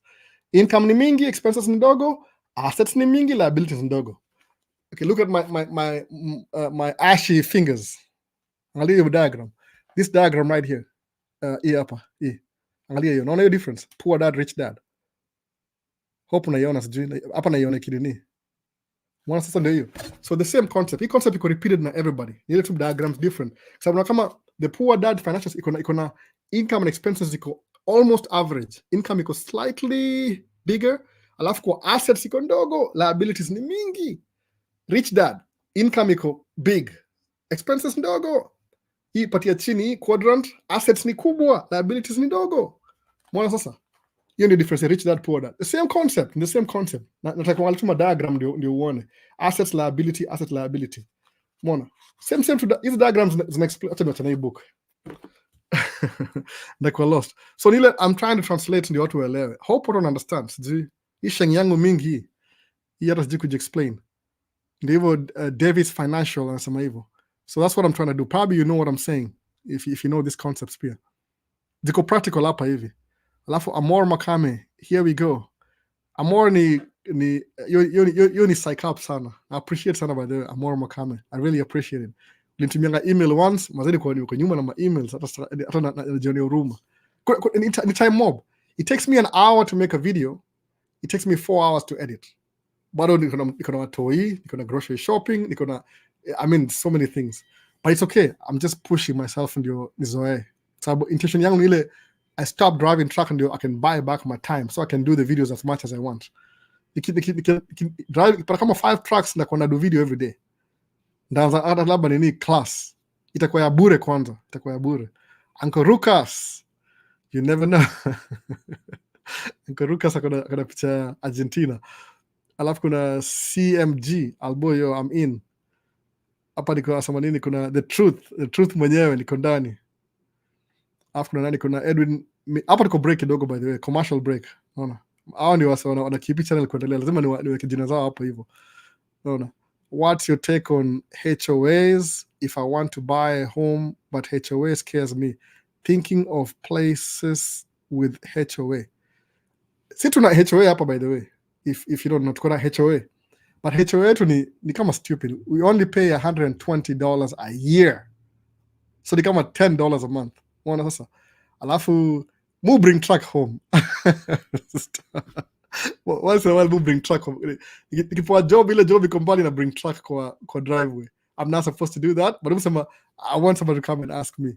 Na move out kesho. Don't worry about it, man. Who cares about HOA? Mucha za ngoma. Sina kuna ngoma hapa nyuma, mucha za ngoma. Loud kabisa. Let somebody come and tell me. Kwanza chairman wa HOA ni Nigeria. Unaona sasa, Nigeria. Yani strive to do hivi. Ingia hiyo HOA Edwin Minya, then you be the chairman. Sababu who elects who? Jiweke mbele sema I want to be the chair, I want to be the treasurer. Unaona? Pia uko na chair huko ndio kuogope. Fanya hivyo. Sema tu inashika kambu lakini mimi ni Mkenya acha nikae mbali. Wazungu kitu gani? Hao wazungu wengi wao kwanza wao ndio wanga wacha tustari mob kama tusi. HOA, just buy the house, it doesn't matter. Just buy your first house. In a way, housing liability, even a wife class about house is a liability in terms of business. But in terms of family, house is an asset because it's a roof over your head. Alafu zuri ya house iko na equity over time. So, I mean, the best of both. Are you going to rent for the rest of your life? No.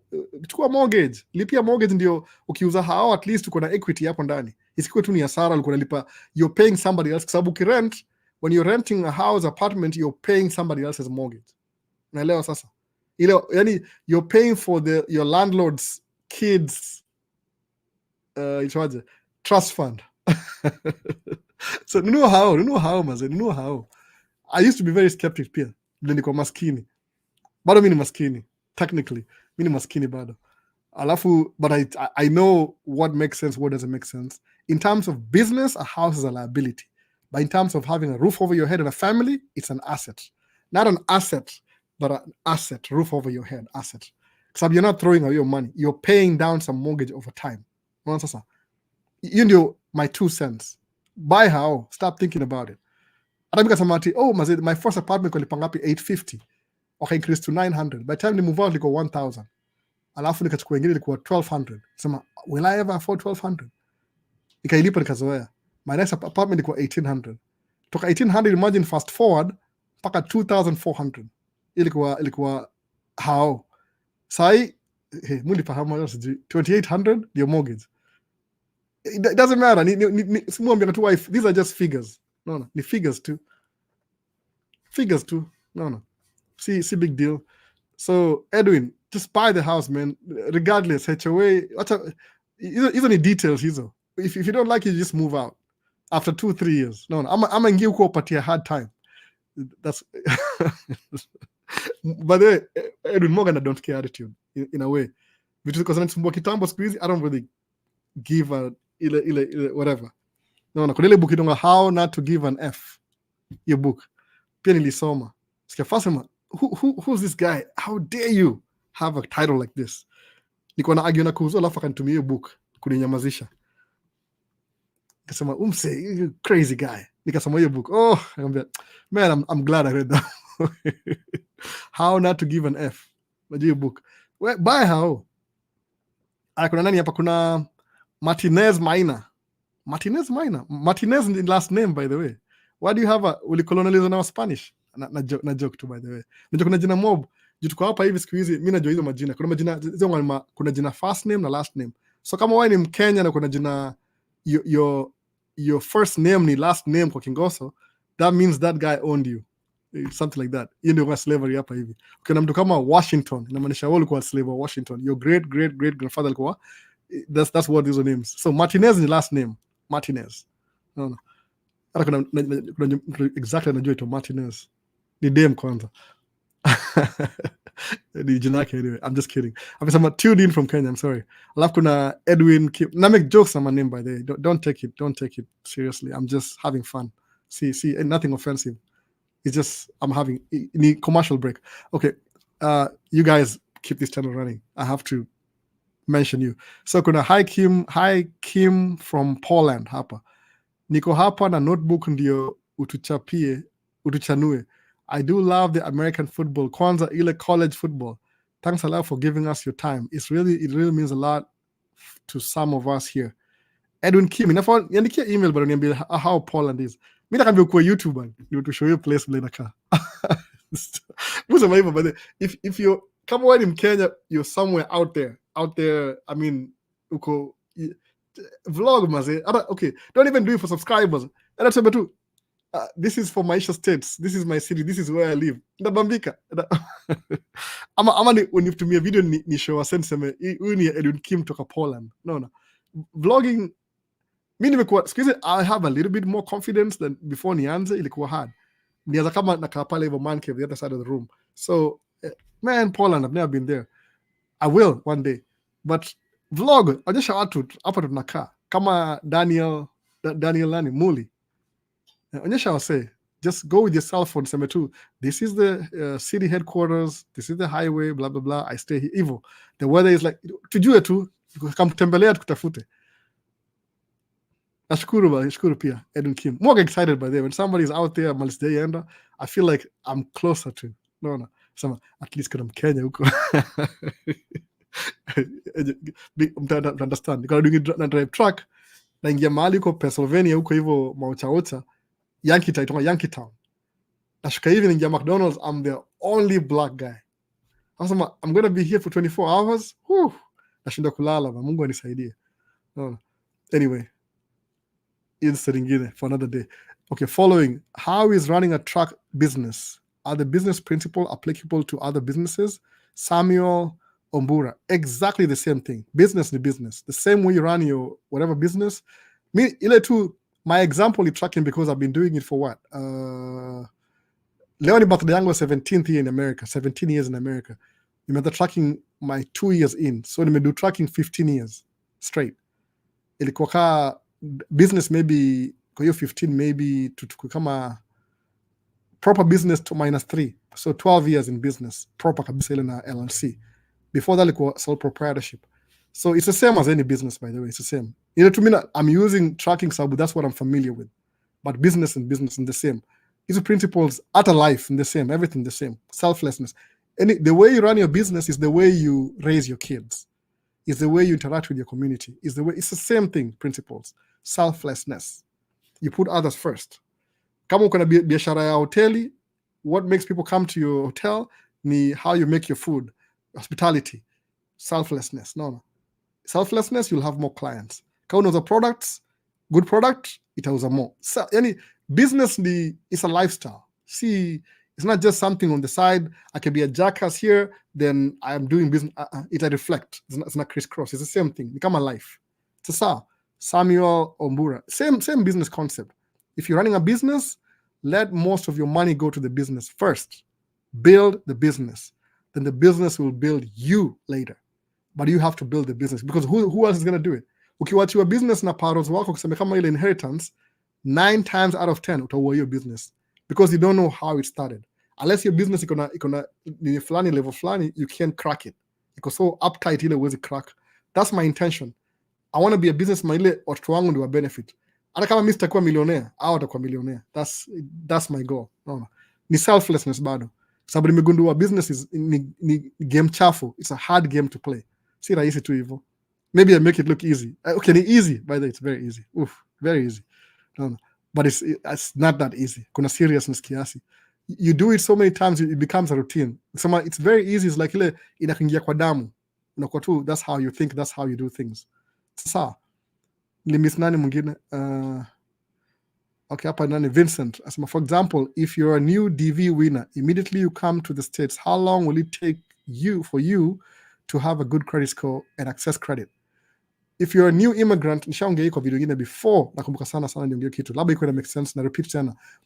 The first thing ukuja hapa States, kama unanijua nipigie simu nakwambia, enda kwa bank, chukua secure credit card. Ni ile you'll give the bank $300, then they give you a credit card. Then you spend a third of that money. So if it's 300, you only swipe your card for 100. Then every 30 days, billing cycle, you pay the 100 in full. Why? If you pay in half, you'll pay interest. Interest goes to the bank. But this secure credit card, immediately, pesa, if you want a job, if you secure credit card, then start using it. After 6 months, utakusha build enough credit score, the bank will give you unsecured credit card, meaning you're spending the bank's money as long as you pay it off every 30 days. That's how you build your credit. Pole pole tu progressively in the process. Trust the process. Kwa kama mimi nikuja hapa nikasikia kuna credit card ya everything, niko na 11 credit cards. 11. Then nikasahau kuna zile niko nazo za ujinga. It messed up my credit, nikakuwa banned for 10 years. I couldn't do anything for 10 years. So I learned my lesson. Hata kununua truck nishindo sababu before you build your business credit, bado waangalia personal. Hata sometimes wakushuku na business, they want to see your personal still. So mu keep my personal hapa juu. Alafu business waja nione kama naogopa kushow number personal. Naogopa kushow, is show information yangu. Kwa simu hapa hivi. But mu keep the highest number ni 850, the lowest ni 350. So you want to be at least 650 and above for most things. So how do you build it? Record 6 months, secured credit card. First thing, hata kuja bila makaratasi unaweza fungua bank account au kupata credit card as na hiyo secure bado. Kwa sababu ukija bila makaratasi you'll have papers eventually. I mean, come on, you're from Kenya. I know you will. No. Tudanganyane hapa. Unless okay, maybe. Unless when ni mdosi Kenya, then what are you doing here anyway? Mekam kutembea when you visitor. Sasa that's what you do immediately. It takes about 6 months to build. After 6 months unatakuwa kwa record everywhere. That's what you do. Immediately secure credit card. Now explain more. Nelson Mungare, if you're single and you venture into trucking over the road, can you cut costs by living full-time in your truck? Nelson Mungare. Itakuwa nini? Itakuwa, it's like, on paper it looks really good. If you're single. Unajua mwanaume akona needs. So who are you going to be needing over the road? Ama wale ma lot lizards. But still, I mean, if you do that, you sacrifice. Everything is temporary. Sabu, if you're single and you venture into trucking over the road, can it cost you or living? Utamiss ugali, utamiss mboga, utamiss nini, utamiss hizo vitu zote hizo. Sabu, ukikuwa kwa truck stop, apart from making money, kuna hiyo cycle unaboeka nayo. Every time you're washing your clothes, so washa clothes kwa laundry mat hapa hivi, atunanga kwa mkono hivi. Kuna nguo za hand wash, kama hii ni hand wash, hii si tupa kwa machine taharibika. Lazima uoshe kwa mkono. So kuna ile mostly kwa machine. So every time you're washing your clothes, una wash your clothes kwa public laundry machine. So you're sharing your germs with other people's germs, if you think about it. Every time you have a meal, umenunua kwa counter. Every time you cook a meal, it's not a real kitchen. Ni kama muitanga sleeper, ini mimi tu, because I don't like over the road. Musamanga kwa truck ndani yake ni kama you're in solitary confinement. Unaona? Hata uweke TV huko, hata ufanye nini. Basi fanya hivyo, ukiingia tracking, fanya YouTube. At least usemeaje, I'm driving because I'm sharing my experience with somebody else. Kama entertainment. But if you're just driving for the sake of driving, unaona? Kama ni muona kitu office amepewa gari mpya. Oh, they gave me a brand new Canon T680. Wow. US Express is the best company ever. Sign the company, sign up and use my credit to whatever, sign in bonus. Use my name. I'll give you my driver's number so I can get credit for recruiting for the company. So I can have, no offense, anado hivyo. Mi kisema hivyo. Nisema, get your license, come drive for me. I won't pay you as much as over the road, but I'll pay you enough to keep you grounded here every month. Mona, I'll keep you busy. Then eventually, I'll help you buy your own truck. Then you don't have to work for me anymore. So why would you work for me? Maybe you're even smarter, 10 times smarter than me. Why do you want to work for me? Nakufundisha how to fish. Mona sasa. So if you do that, Nelson drive over the road, you can do that if you want to. I mean, musema tu nile, mimi too personally, I hated it. The first 1 year, it was so exciting because I was driving to different cities. You may drive how many states? 46 states za America. Kuna 50 states. Sija drive kwenda Hawaii, Johnny Island na Alaska jiko huko juu. Alafu sikuwahi tumwa road na Main Island. Rhode Island iko huko, Rhode Island na Maine iko East Coast. Nisema tu nda fly huko hivyo ni rent car nitembe for 1 day nizikonka. Alafu niende wapi? Niende Hawaii vacation ya 1 week. Alafu nipitie Alaska nikae 2 days. Alafu ni conquer 50 states zote. Sasa nianze ma territory. Nianze Puerto Rico, Guam, whatever. Anyway, nisema hivyo the last 15 years I've never left. But hivyo, you can do whatever you want. But me over the road nilichoka nayo. It's a waste of my time. Naona. Kaa jua Nelson kawa ni mgeni. Musamanga, time is more valuable than money. Use your time wisely. Because you can always make more money. But you can never get the time you waste sitting in a truck stop over the weekend. Whatever you do at the truck stop over the weekend. Yes, mimi. No. I would never do that again. It's a waste of my time. But kauna time, uko 21, 25, we'll do it. Mimi, rather spend time with my kids. Wapigane leo nione vile amekonka sijui what level ya Nintendo ama PlayStation, niambie. That's it. No. Joshua hapa ni ameingia sahi. Joshua, always learning in this channel, but Albo, you're the best. Amenikia bullseye target. Nashukuru bana. If you think I'm the best, nashukuru. Thank you. Mujira to me ni mimi tu. Sasa Joshua, let go to abroad. Amesahau ama labda amesema hivyo. Una kitu ndani yako bro. Mungu amekuweka ile utufanyie njia watu tulio mtaa. Jina yake ni hivyo, let go to abroad. Asema kuna kitu ndani yangu. It's true. God lives in me. The Holy Spirit. More a Christian. I'm very religious. I'm extremely very religious, by the way. I'm very religious. But it's not my job to debate you or change your mind. You do you, I do me. So that's what mudu hivyo. Niliangalia naongejua let go. Niliangalia ile concept ya what got me hivi. Nikuwa atheist agnostic. Nikasa kufuata hizo stories za concepts za atheism. Kwa argument ina sound really good. Una crush arguments za wale Christians who don't really know why they're Christians. You win all the arguments. But deep down zile mafears zile wana feel, pia unazifeel. Alafu when you're looking for those answers kuchukua zile ma unanswered questions about humanity in general, hakuna answers. Alafu kiangalia Bible unaona pia kuna watu, why do bad things happen to good people? Mwana. Alafu unaweza kusoma hiyo kitu kama book of Job. Why did this guy have to go through all that stuff? Na kuduia mtu yote kitu yote. Alafu una realize kuna ile spiritual warfare. Alafu unasoma warfare. Why is there spiritual warfare? Alafu unasoma Isaiah. Alafu unasoma the whole Bible, by the way.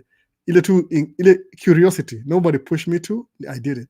So under my own conviction, I decided, the best side to choose I've never seen God. Seriously, someone I've never seen God. I've never seen God. I'm so sorry. I've never seen God. Hata kwa Bible is the unknown God, the unseen God. But your concept, I can feel God. I can feel it. You call me crazy, but I can feel it. So every time, if I put my trust in alafu nifanya kitu ina happen. Hata ina surpass whatever I was. I'm talking to goals zangu. Maybe I just wanted to have one track paid off. Alafu then I'll be happy ever after. I never thought I'll have 3, 4, 5, 6. Okay. Track nishai buy tangu kuja hapa labda niko namba ngapi hata sijui. I'm on number 7 or 4. Hata sijui ni ngapi. Maybe the 6th, 7th track sahi. Hizo zaeka naziuza na wengine. Hivyo. I never really thought that. Nivenigundua tu, I'm not making money for my sake, for my own selfishness.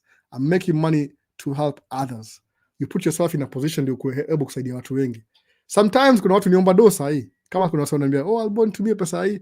I feel it, but I wish I had the money. Sometimes I don't have the money. So more pick and choose. Naona whose priority gani niko more urgent. Who sent me an email earlier? Nani ame insist? What do they even kama hizo? Unaona sasa? Kama sasa sijalipa tangu last year na ngoja check, maybe ita come this 15th ya last year ijakuja. Ikuja kuna watu natumia do. Wale kuna need fulani. But I feel like I was placed on earth not for my own pleasure, to be an inspiration to others. Kitu kaa hiyo. Ile tu nimejituma kivyangu. So if I have information that can help somebody else be successful, I will take the information and pound it in their head over and over again mpaka wasikie. Sababu the moment itawagusa watakuwa 10 times better than me.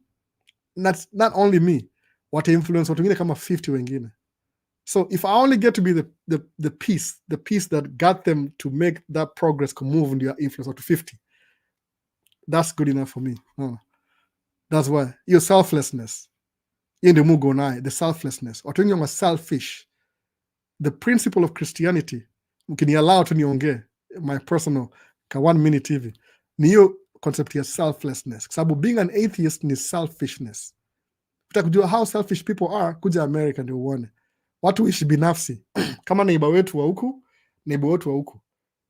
Okay, I know them because of the kids, maybe because of the kids. But si ati dile najua jina huyu nani, najua jina. Surprisingly enough, by the way, neighbor wetu wa chini ni banker, anafanya kazi kwa bank Pandei, ni banker. Alafu hazi wake ni in the corporate America. Aya, neighbor wetu wa east side na point exactly by the way, hapa nyuma speaker hapa hivi. The husband sijui anafanya nini, but the wife ni movie director. Yani hata sijui. Sema sijui, I have cameras. Hata sijui kayo jamu record. Tukilink hivi, maybe ndakuwa na source. But I think we'll move out of this place at some point. Mwona sasa. Hatujai meet, jai kuwa na anything common.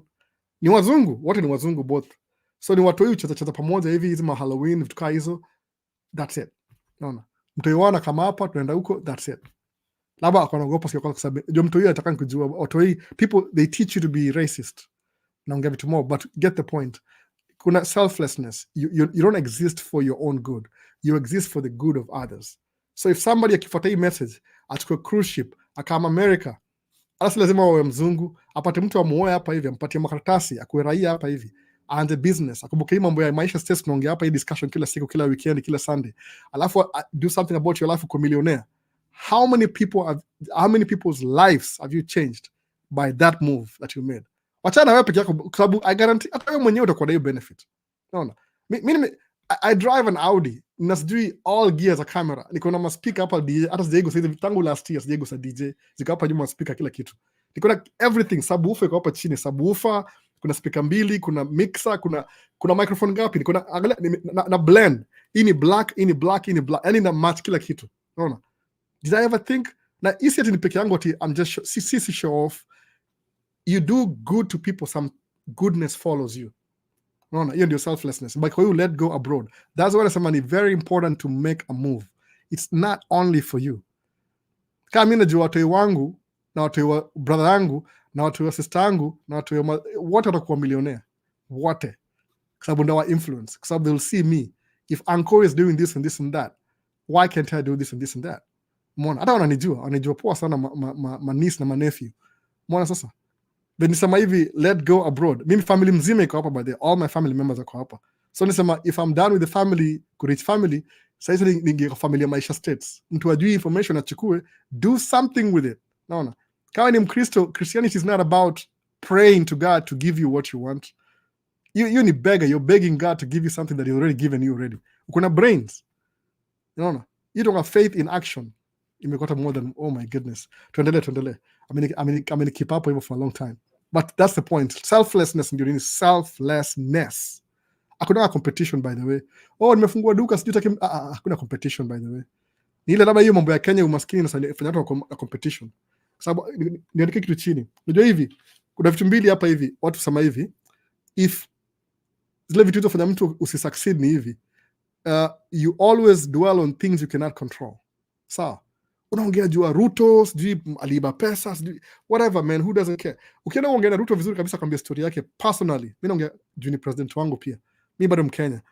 Ukae naye chini uongee naye Ruto kabisa uongee naye chini. Ile personal. Wacha mambo hizi ile kumjua tu from the sky above. Muongee naye chini, muongee tu ile one on one. Ulianzia wapi? Ako tu ile honestly candid akwambia tu ni hivi, nakwambia nilianzia hapa, nikafanya hii. Kufanya hii nikafungua hii, nikaenda hivi, kafungua hii. Sasa hii nimekaa hapa hivi ni president wa Kenya. I can't even believe it, I'm a president. They call me Mr. President, sir. I don't even know why they do. Utashanga. Watu wengi wako na hiyo story behind their back. Watu wengi sana. Mimi naongea na wazungu wazee. Wanaambia paka nishindwa, oh my goodness. Yani ile perception nilikuwa nayo juu mse ilikuwa kwa mind yangu tu. Ukiongea nao nakwambia kuna humble beginnings hapa hivi. Kama kuna wazungu wasema walikuja hapa hivi na Mayflower. Mayflower ndio ile ship ilikama hapa hivi US from Europe. Hakuwa kwa ile VIP huko juu, hakuwa katikati. Buda wao alikuwa mfanya kazi huko chini ya ship. Unaona? Akaingia States, wakampatia visa, akaanza job. Hakuwa na job akafanya umaskini, akanunua shamba moja ndogo, akamove to the west. Ile kama waliingilia New York, akamove Minnesota, akamove kwenda west. Akaanza farming. Didn't even know what he's doing. Ni beginning stories, humble beginnings. Saa hii hiyo jina yake hiyo ya mwisho hiyo, kama ni jinaseme kama ni Anderson, iko na generation ya Andersons, wote ni mamilionea because of one guy. Alitoka Europe, maskini peasant, akapanda Mayflower kuja America 1901 1915 ama 1867. Opportunity. Muona sasa, akamake hiyo life yote kwa sahi a whole generation kuna ma Andersons ni yeye. That's what America watu wengi au baki ile jina yao inabaki the same. There's two reasons why. Kuna two reasons why. I explain in another video. Sitaki kugusia sahi, but kuna ile there's a reason why ina make you a difference. No. So I don't have a choice to be selfish. For what? Unaona Kiswahili ndio watu wajue story. Kila mtu ajue. Sasa let go abroad. Hata kuja abroad. Umesema let's go abroad. Kuja. Kuna njia mingi. Kama umesoma, kama hujasoma, mimi sijaenda degree. Example yangu ndio hii. Unaona? Mtu wa kawaida tu waisili huko. Kama singewahi make it, labda ningekufa huko tu isili. Unaona? Ningeziko hapo Pumuani. Hata sijui kuna cemetery huko. Anyway. Sasa so ndio let go abroad sana ndio hiyo basi. That's why ni selflessness. Free information. Can you talk a little bit about Section 8 housing? Adrian Joseph Mwishigi. I don't know what do you want. Section 8 ni government help, any government finance. If you don't have housing, you don't have a host when you come to America with a green card, uta apply kuingia kwa hiyo list ya kuwa candidate wa Section 8. But if you're a businessman, utakunua nyumba and maybe there's too much competition kwa wazungu, chukua funding, build a whole apartment, 200 units, ambia local government, this is Section 8 housing. So meaning the government will be paying you every month, which is a really good business, by the way. The only problem is to a Section 8 out trash nyumba yako kwa sababu they're not paying out of their own money. The government is paying for them help. So I want ile incentive ya kuchunga property, they mess up the property. But musema ni kwa multi-millionaire ni kwa na 100 million nda build Section 8 housing kwa kila mtaa ghetto. I will by the way, nda participate kwa hiyo. Even if they trash the house, I don't care. I'll do it anyway. So your selflessness. Because you get the check from the government. Sometimes government can pay you 6 months in advance. So kuna lump sum. No. It's good in business, Section 8, but kama mkuja kama hauna help. I don't know what I'm trying to assume. Adrian Joseph, kama a two-faced question, kama ni ile, do you want to live in section 8 or any, I don't know which one you're asking, one of the two, labda clarify, but imegusia both by the way. Section 8 ni ile you get free housing.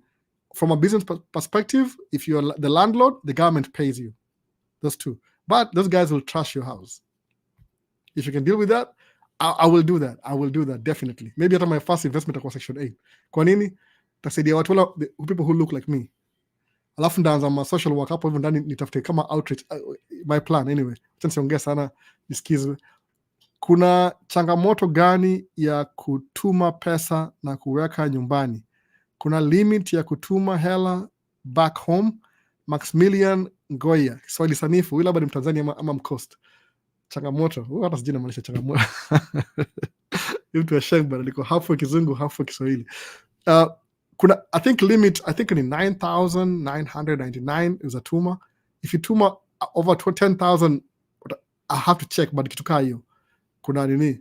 But mimi, I don't believe in investing back home. Mimi, home is where I'm at. Kama niko hapa ndio home. Nikirudi huko ndio home. Home is where I live. No. Home is exactly where I am. Kama hapa, I'm home. Kama mimi, I live in Plymouth, Minnesota. Hapa ndio home. No. Sababu, sisema huko ni used to be home. This is home. Because I'm raising my kids and I live with my wife at home. Home is where I'm at. Sababu, if I say home is huko, na akili, niko hapa na akili ka huko, I'll always invest there, hoping and wishing that one day I'll go live there. I don't see it. No, I have to raise my kids. I have to play with my grandkids if I'm alive. And if I die, they'll bury me here so my grandkids can come and pay their respects. Whatever they do in America, I don't know. I'll be buried here, I'm pretty sure. So ile home ni ile, I don't know. No. Ala kuna ile incentive ya kununua kitu. Maybe ndakuwa na invest na mtu. I'll partner with somebody. Kamtaani. Lazima ikuwe kitu substantial. Some good money. No. Otherwise, I'm better off investing hapa. That's just me. Sabu, my whole family is here. My dad, my mom, my brother, my sister, my only one brother ndako Kenya. Hata yetu nile only a matter of time. Pia atakuja, probably. So, kama invest nyumbani, if you have that mindset, okay with you. You have your own reasons. If you have like a whole community you have to take care of, go ahead. But maybe the people who matter, wako hapa wote. So, I don't know. Maybe. It's different for everybody. Kuna Coach Nyoro. Coach Nyoro nimpigia simu, akushika. Na mi time yangu ni very limited. Amenitafuta, kuna watu ngapi tutaongea naye baadaye. Na kuona hapa. Nikikucall mazo shika simu, kumbuka I'm calling the next guy. Laini ni mrefu sana. Unaona? Nikupigia simu, huku patikana, bahati mbaya. Na kufikia tu. I have to go around everybody sasa. Kuna Chava rapper. Chava rapper ni rapper. Ni aje Chava? A man of few words. Ameandika tu albo twice. Wewe ni rapper bana, wewe ni communicator. Lani hizi vitu wanda kuimba. Sijui kama rap is dead. Imba Afrobeat or something. Kuna Dan Milan. Ni aje albo, what's the best investment between apartments and houses for rental income? Thanks kwa kazi poa Buda. So, uko na between apartments and houses, avoid musema hivi kwa nishanda kwa seminar, acha kabla walisema hivi. If you start off with a single family home, kama suppose like maybe you live in this house hapa hivi, alafu kuna mortgage hapa, then you want alafu nunue ingine ya pili, single family home, kama ni ya pili, sawa. But your third house lazima ikuwe multi family home. Kuna hiyo, if you break it down, tafuta hizi sijui kwa wapi exactly if you're in America already, but single family kwa investment always look for multi-family. Si single ni hasara by the way. Kama the houses that are like, hizi za 1.2 million, 1.8 million, hata kuiuza ni shida. No. Ukibuy ni kama, okay, for example, nika kununua Audi Q7 ama Audi S6. Ni hasara by the way. It's like you threw your money in a pit. Hizi gari Audi. Sababu ni mzuri but haina resale value. Same thing na kama single family home. Kama ni hii ya 2,000 square feet, 3,000 square feet, hiyo unaweza uza. But kama ni investment, always go for like maybe a duplex, quadplex, multi-family unit. Itakuwa more affordable in terms of business, that is. If you need to like ile ya kwanza itakuwa ile single family home ya your family and your kids and everybody, but your next investment, always go for multifamily. Hata kama ni 4 units, at least, itajilipa, you'll get some profit. But okay, another one, maybe you're trying to build your portfolio. I get that. But advisable, multifamily for rental income. Hata kibidi ununue multifamily wewe mwenyewe, then you move out and rent, and this house will pay your rent completely. Kama ni multifamily. For example, nyumba maybe iko na 4 units. Sawa? Ni quadplex. Iko na 1, 2, 3, 4. Then you live in one. Mortgage yake iko maybe $3,000. Unarentisha mtu hapa $1,500. Mwana sasa? So technically it's like you're living for free. But si advisable kuishi na tenant wako. So what do? You move out, you go rent a house here, alafu nilipo 15. Kama mortgage ni 2,000, na hapa so hizi nyumba za chini 3,000 na 6,000, a mortgage in 2,000 is like you have 6,000. From that 2,000 unepa mortgage hiyo, 2,000 unepa mortgage ile ingine, then you have a 2,000 extra investment every month. Your groceries, which means if you have a job, you're saving all your money. Ya mshahara, your salary. Then you can actually invest in another one. Mwana sasa. That's the whole idea. Always multifamily. Single family, unless it's your own family, your own house, you have to take a hit. Your kids, they come and go. Kasi tuna single family hapa. Next investment, nikinunua single family, maybe ile tumenunua ingine, then we moved out of this to ingisha kwa market for a while, tukingoja the right time to sell. There's never a right time for anything anyway. You need terminology ingine, but you get the point. Hope una understand. Dan Miller. Kama una more questions, na namba ya simu, video description, nipigie. Maybe text kwa mzuri, kwa sababu kupigia simu muwe na priority. Whoever who called me, like the people I'm supposed to call at a time this week, next week, mpaka nifike kila mtu. Na hiyo kitu kaa hiyo merits, whatever line. Nimwacha financial. Nimekoma hapa kwa questions mingi. Ama tumalize, acha nimalize. Niaje Albo. Good to see you again. Isma Gatarama. Good to see you too, man. Alafu na mwingine kuna how are family businesses in the US? Gish Davis. Like specific.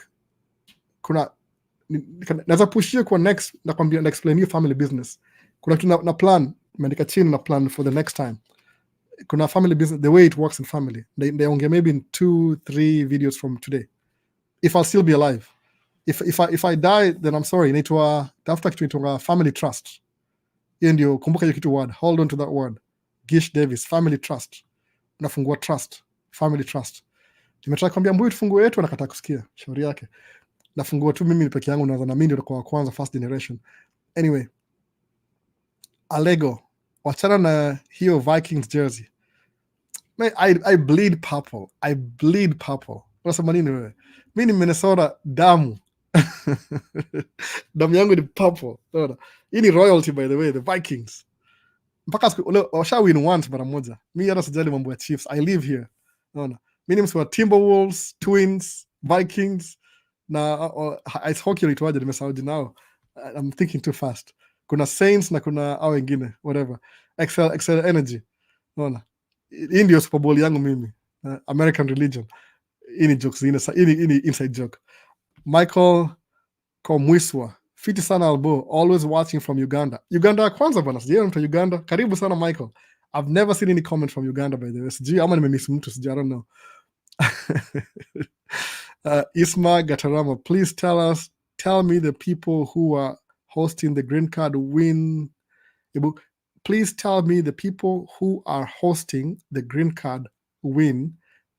They charge the money or nini. Maliza nini. Okay, acha nitry kuipisi. Pesema who's hosting. If you have a green card and somebody wants to host you and you have to pay them to host you, in my perspective, if that's your only option, do it. Do it, man. Sikudanganyi, do it. Any help helps. That makes sense. Mi kuna mse fulani nimesahau jina yake. I was over the road truck driver. Nikapigiwa simu na Kuzo, my cousin. Akaniambia, this guy is coming to Minnesota, he has no host. I talked to one of my Ethiopian friends. Ethiopian friend akamchukua akamhost. Okay, sikuambia huyo mse kabisa what I was doing, but I was sending the Ethiopian guy some money. I'd never met this guy, but he was my cousin's friend's friend. Do you know how many years ilipita before to be mse? 5 years. Literally meeting. I'd never seen him, but ile nikimmeet alikuwa ameoa and he has 2 kids. I felt good kwa sababu I couldn't host him, nilikuwa over the road, alafu nikapatia one of my friends responsibility, then I send him money chini ile tu ya expenses zake. He was there for a month, aka move on, akaenda chuo, amesoma. Kuna man, if you come with a green card, whatever hardship you go through ni temporary, so don't worry about it. If you have to pay, if that's the only option, uko na green card anyway. What else?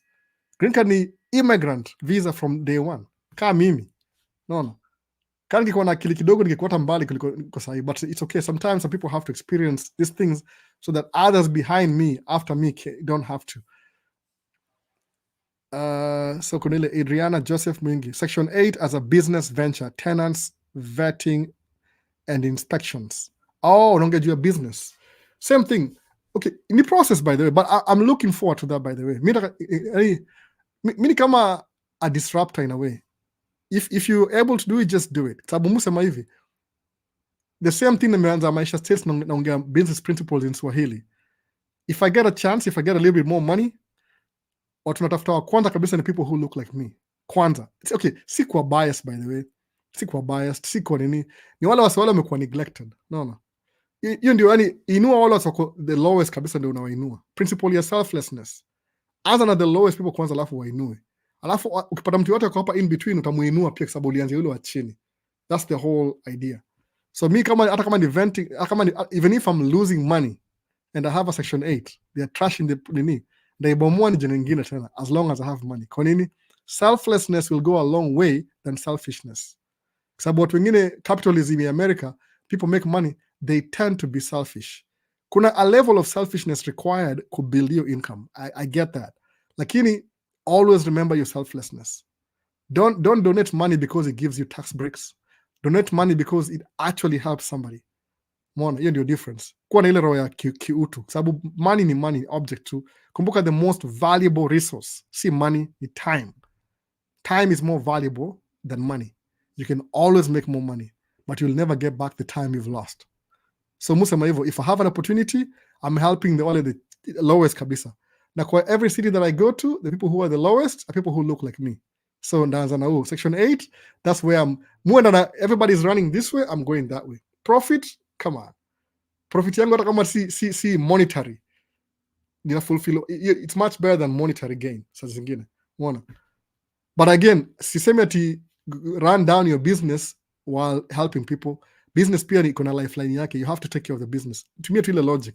So as a venture, if you can, go ahead. If you have the same mindset as me kusikia $100 million ndio na Section 8 every city in America, ile kuna watu wanakaa mimi every city, alafu ndawakia the best facilities, alafu ndaanza wacha tu na story mob, ndapatia na speech moja niseme what I'm planning to do na hiyo do.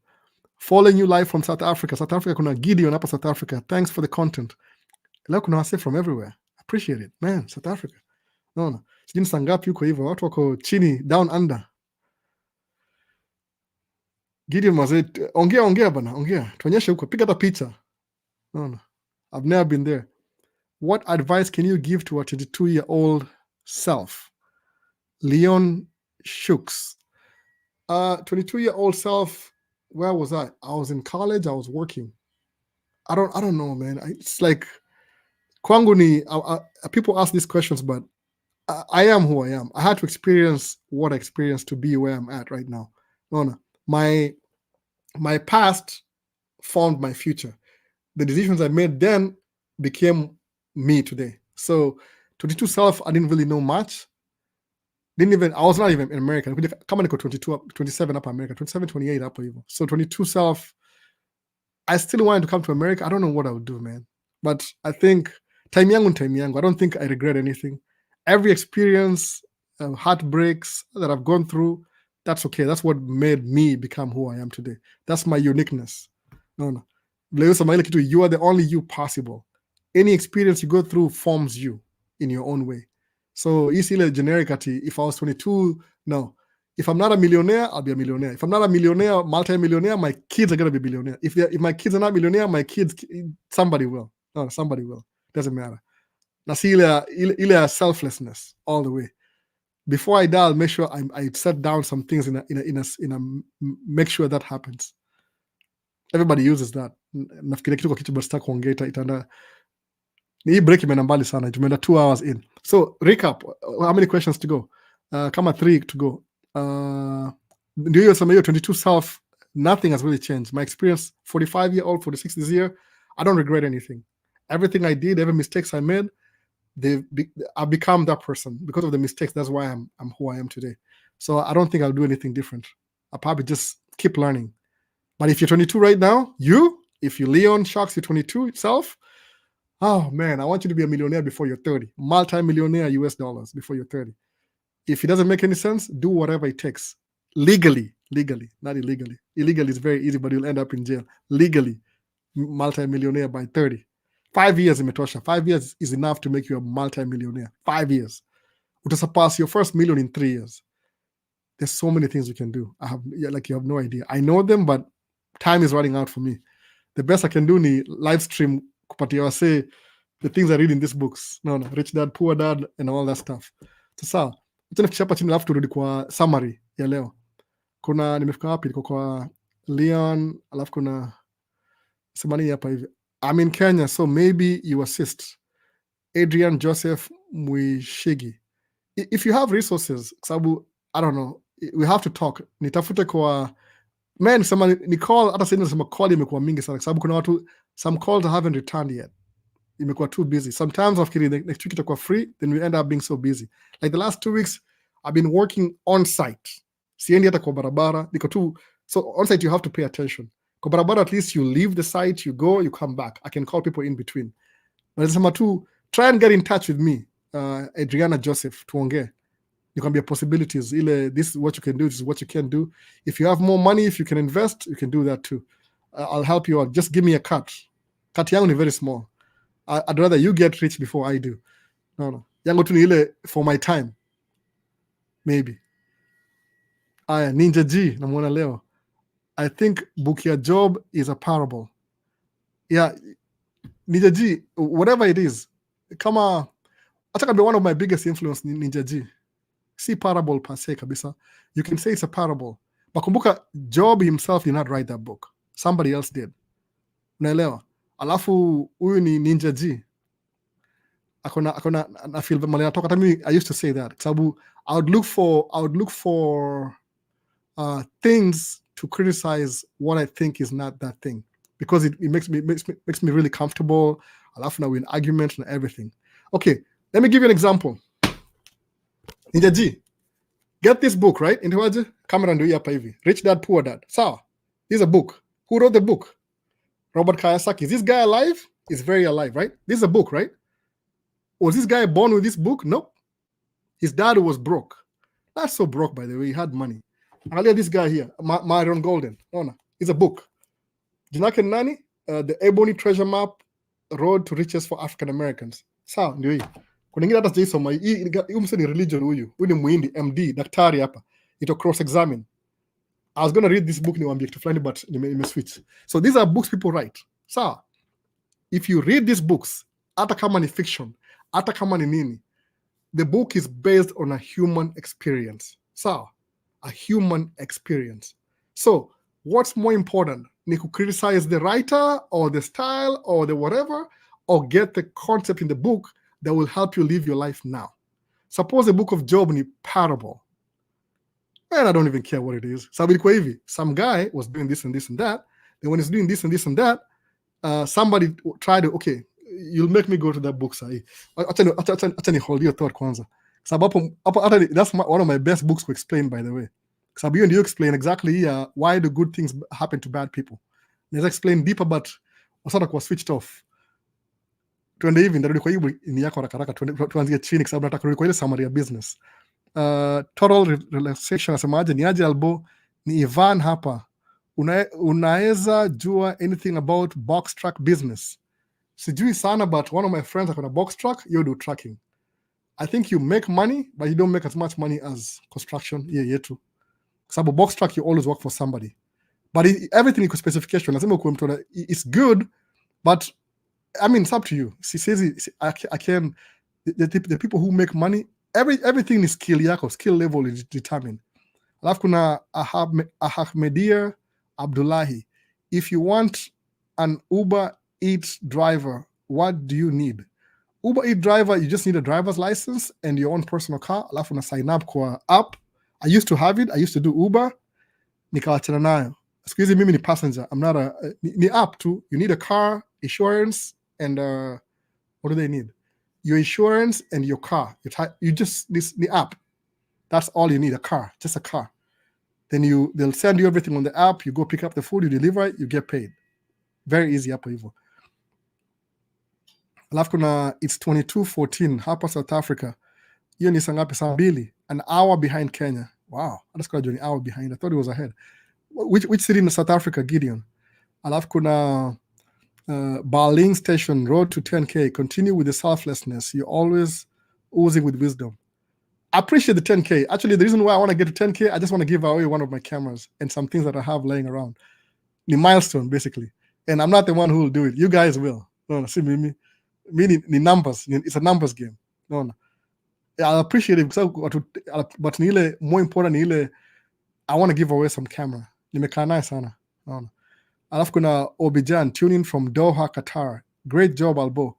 Watu wa Doha, ambia watu wa Doha mazeo kama kuna YouTube channel wa nini or reply kwa comments or kuna ama mko allowed siji, I don't know. Alafu kuna tuning from Doha, the same ndio hiyo mara mbili. Repeat. Alafu kuna I think the book of Job is a parable. Hii ni nani? Huu ni the book of Job. Labda naongea next time sababu hii book imeniweka laini by the kabisa, hii book ya Job. Sina time ya kuambia watu mambo religion, we're talking about business today. But see, even if it's a parable, hata hii the rich dad poor dad, what do you call this? What do you call the rich dad poor dad? Robert Kiyosaki grew up next to his neighbor. His neighbor was rich, his dad was broke. His dad had a master's degree, his neighbor was a business guy. In the beginning, his dad looked like he was doing really good. He said, go to school, get a degree, whatever. The other guy said, I'm not going to go to school. He went for like a apprenticeship for 6 months, come to Flani. He was not getting paid. He learned how to make his own money. He bought hotels, monopoly in real life. So according to Rich Dad Poor Dad, this guy here, he didn't believe his dad. He believed his neighbor. And he did exactly what his neighbor did. But kumbuka, not exactly like his neighbor. Sababu Robert Kiyosaki was a US Marine. Aliingia army. So you never know what happened while he was in the army. Maybe alipata pesa, whatever, ile ulipokila. Kama my brother-in-law makes $4,000 every month because he was in the military. Kwa nini? Ali developed some disabilities while in the militaries, so now they pay him kama insurance every month, $4,000. Hata kwa nyumba 4,000 anaingia tu every time. Mwana sasa. So maybe he had an advantage. Maybe his dad was, there's always a story behind a story. This could be a parable. But if you read the parable and you follow the footsteps and the principle behind the book, it will make you a better person than the next person. So if the book of Job is a parable, I don't care. Okay, wife yangu fanya nini? Wife yangu akiingia shule the first 2 years, she was doing theology. So what happened ile, she broke down the Hebrew language in the book of Job. Sikuamini. I wish I had time, but nigundua the last time when I talk about the Bible in this channel, watu wanakuwa rallied up. So nisema goal yangu iko kuongea religion. Religion yangu ni private, by the way. It's so private. But every rich person that I've met here in Minnesota, I don't watch the whole world, just here in Minnesota, every millionaire that I know, they're religious. Every single one of them. Hata mi mwanga surprise. Kuna one guy, multi-millionaire, tukaongea juu camera too, by the way. Akona sijui Canon R3. Alinunua the whole set. Nikacheka tu kama, you have a Canon R3? And I'm like, yeah. I'm like, wow. How did you get it? Alisikia poa kusema, oh, this guy knows. Akaniambia, I was the first guy in Minnesota in the United States to get one. Alikuwa wa kwanza kuorder. Do you know why he bought that camera, this guy? Sitaki kusema jina yake.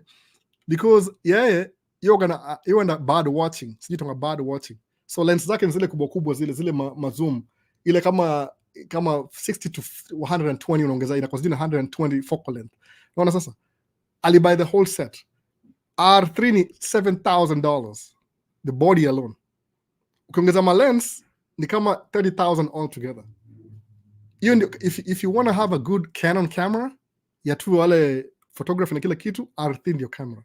This guy had it. Tukaongea naye dipo kidogo, religious.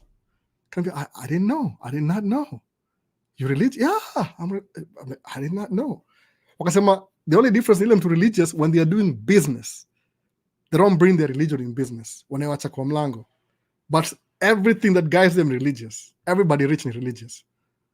I'm yet to meet an atheist who's wealthy. I don't know. Very few.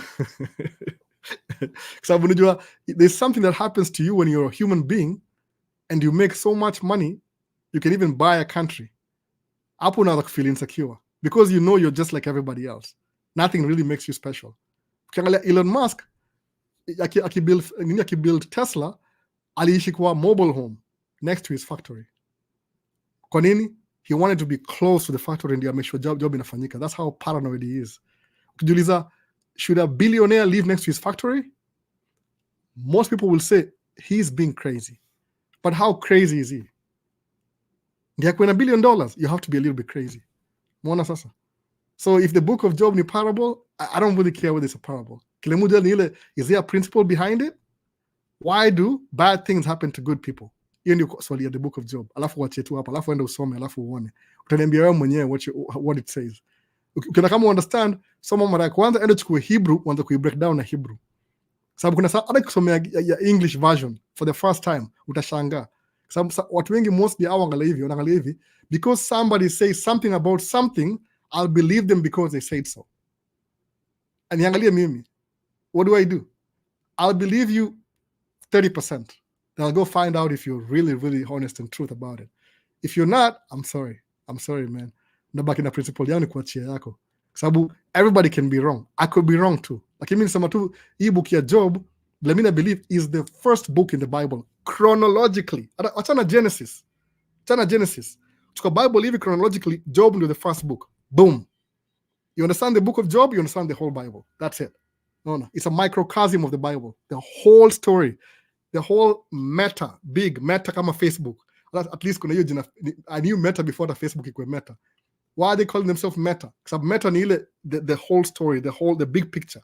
The big picture of Facebook ni WhatsApp, Facebook, they want to create a universe within a universe. Your meta narrative ni story. The meta narrative in the Bible, the chasm of that in the book of Job. Read the whole damn book, alafu kama niambie. Other videos it makes sense, alafu zi break down, alafu niambie. It will take you maybe a year or 2 years. If you're smart, maybe 6 months. Alafu niambie how much of a parable it is. It could be a parable. Mwona sasa. But who cares? The principle behind the parables. That's why kuna rich dad, poor dad. Is that a true story? No. His dad was rich. Actually, Robert Kiyosaki's dad is the one who had a master's degree. The neighbor didn't have any degree. Mwona sasa your difference. Is this a parable? No, it's not. The principle behind it is what matters. You can dismiss vitabu. I'm sorry, man. I don't know how to help you. So maybe everything I'm talking about right now, you think you're killing him so easily. Hapana. Ile msa kuchoma bangi kwa ushoro huko hivyo, wacha tu story moja. Hii si mind ya kuchoma bangi huko hivyo. Unaona? Hii ni mind ya books. Unaona? The principle behind the books is what matters. Most of my vitabu zote, by the way, I don't discount any book. Hata ile mimi na disagree. Alafu utashanga even the ones you disagree with, ukisoma umalize utakuwa at least middle ground. Unasema, yeah, I don't like that idea, but they have a point. Muona sasa. Kama imeandikwa chini na kuna watu a million people wanafuata hiyo story, be careful hiyo book. Naona. Si discount, kuwa at least middle ground. That's what mimi politically I'm neutral. Muenda kwa sababu both sides kuna uchafu zao. Anyway, nimeduela hapo sana. So narudi back to ile mambo ya nini? Naongea tu juu ya amesema hivi, I'm not disputing. I mean some writing could be metaphoric with deeper meaning. Yeah, I'm not saying you're disputing. Nasema tu ile I'm trying to like kupatia ile nitwaje rundown yangu hiyo book. Sababu nikianza kusoma Bible I was very skeptic. 99% skeptic. Naambia, why am I reading this stupid book? Alafu the more nasoma the more inaniconvert. Nasema, oh my goodness, I've never seen, how come they no way. No. Paka naangalia what version is this? So, nilianza na King James version, ile naongea sijui Queen's English, whatever ile English ya ni James. Okay, back to the topic ya leo. In summary, tunaongea juu story leo. Click vibaya. Add to stage. Ndio hapa hivi. Topic ya leo ilikuwa hii. Ndio hii hapa hivi. Acha nijeke hapa kidogo hapa. Summary sasa, ndio hii summary. So ile nimeanza naye leo. Ilikuwa pia last time pia. Kuna the financial house of the poor. How does that work? Kuna job, kuna income. WRL inamaanisha waste. Iko wapi? Niandika chini mahali. Acha nitafute mahali iko ndio muone poa kabisa. Ndio hii hapa hivi. Hii hapa. Unaona hapa? Inaanza na hii. Uko na job hapa, alafu kuna income window, alafu kuna wealth reducing liabilities. You go for trips while you're still building your business. I'm not saying don't go for trips while you're still building your business. So that's why you go for trips while you're still building your business. Alafu, that means you're not growing the income producing assets. So when you're growing the income producing assets, the next side, that's what it becomes. Your income producing assets becomes so big, your income becomes so big, your wealth reducing liabilities becomes nothing. So meaning, even if you want to buy a Range Rover, hapa hivi kwa wealth reducing assets, liability, BMW Range Rover, you can buy it when your income window is this big next to it. Kwa nini? It's insignificant. Ni kama disposable income. No. You can lose that income and feel nothing. You can invest in Bitcoin and lose Bitcoin and feel nothing. Unaona sasa? That's the whole idea behind this. Ukirudi back kwa hii ingine ndio hapa, hii ndio formula. Unaona? Isema hivi, the financial house of a rich in the beginning, what do? They work a job, they get income, they buy less of the WRLs, and they pay less of the bills, but most of their money goes to the IPA. Why? Because IPA has to be grown. You have to grow the IPA. Income producing assets.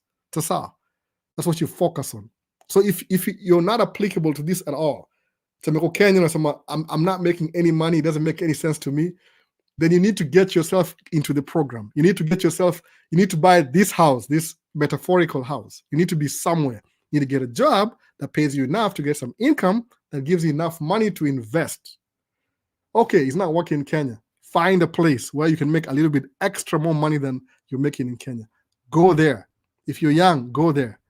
Mona. There's no way, it's inevitable. You do this, you will succeed. So what happens? The next picture is a financial house of the rich over time. What happens? All the investment you're investing in the IPA, income producing assets, starts paying you income. Now look at the arrows. One arrow is going this way, 3 arrows are going back to the income. So what happens? These two windows grow. The more they grow, what do? They choke literally the WRL and the outgoing. Ndio hii figure ya mwisho sasa hiyo. Umeona sasa? Kuna ma quotes liko hapa, I didn't get to the quotes, but ndio hii hapa hivi sema, whether you are rich, poor or middle class, it's not determined by how much money you make at your job, but by what you do with the money after you make it. Hii nimequote kwa hiyo nayachapa for a while uone. Whether you're rich or poor or middle class is not determined by how much money you make at your job, but by what you do with the money after you make it. Ni quote liko very important. Hii ni book yake, nimequote tu by the way. Hata nimeka hapo hivyo everything jina yake ndio useme nimetoa wapi. You can take this and post it on your Instagram. We make Marion Golden famous. Ndio ingine hapa hivi. The bottom left hand of the window is called the WRL window, which stands for wealth reducing liabilities. The bottom right is called the outgoing windows. Hii ni description ya hizo ma window. Hapo ndo nipata hizo ni book nasoma by the way. I keep reading this book over and over again. I'm very fascinated by it. Imekuwa kama gospel. People who live in the financial house of the poor and the middle class don't realize that that is where they live. The poor and middle class think that their financial situation is just the way things are. Sikia hiyo quote yani. Wanafikiri just the way things are. Life is hard. You just think that's just the way things are. No, that's not how the way things are. That's gonna bring you awareness. Alafu nengine, rich people are more aware of where they live financially because they live there by decisions. People who build a strong financial house do so on purpose, and they consistently and persistently build their houses with good financial principles. Nana, hakuna shortcut kuwa rich. You can't be rich by, if you're rich na shortcut, you'll get broke pretty quick.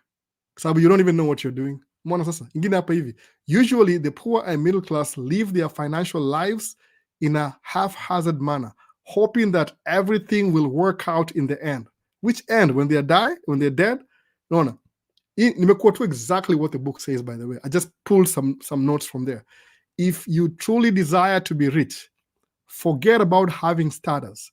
My definition of status is spending money that you don't have to buy something that you can't afford to impress somebody that you don't like, or even worse, impress people who don't even know.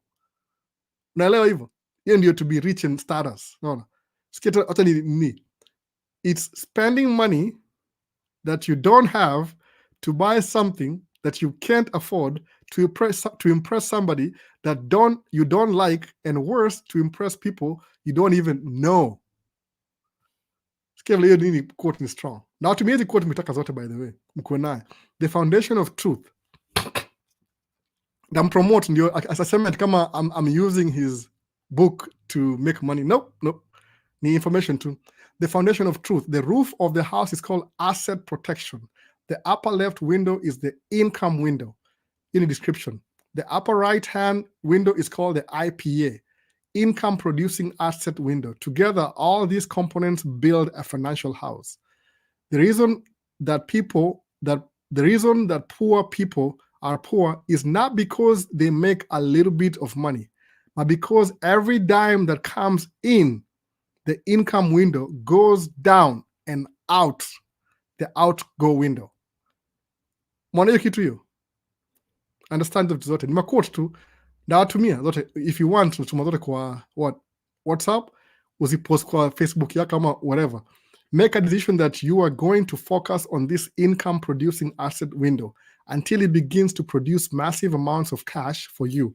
In the beginning, you will put a lot of time, a lot of effort, and a lot of energy into your income producing assets and the window, and nothing will happen, which is true. You might feel like nothing is happening, but the more you do it, the more you increase, the more you'll make. The first economy, you focus on the IPA window. The IPA window stands for income producing assets. And income producing assets is anything that brings money into your financial house without having to work for that money. Nasikia hivyo, ni kama autopilot. You do something that makes you money that you're not even working for. Sawa. Alafu hii ndio the most important. Nimesikia quote moja mpaka nikaiandika leo. Ilikuwa quote ya Warren Buffett. Alisema hivi, the people who make money with their muscles are taxed more than the people who make money na hii IPA. Naelewa? IPA, you don't even feel like you're making money. You set something up, alafu inakuwa kama tu clockwork. Every month you get some money. Kama kuna rental properties. You didn't really work on the rental properties. The only work you did labda ile kuzipata in the beginning, kuzinunua, kuzijenga, whatever you did, then you stop. Then it keeps giving you money over and over again. So sawa say, ndio hiyo basi, hiyo ni ya leo basi. Anybody who wants hizi machat hizi na kutumia hizi maquotes zote. Hii book ni hard to pata, by the way. I wish ningeipata ningenunua kadhaa nitumie wase, but ni hard. Hata mimi sina copy, mimi kuna ile the old one. Nilinunua hii used. Unaona hii? Mpaka iko na nini? Iko na okay, back to screen. Angalia iko na stain, coffee stain. Unaona? Hii ilikuwa used, nimenunua kwa ile used marketplace, kwa eBay. Ilikuwa the only one. I bought so expensive because juni kama almost the same price ya ile brand new.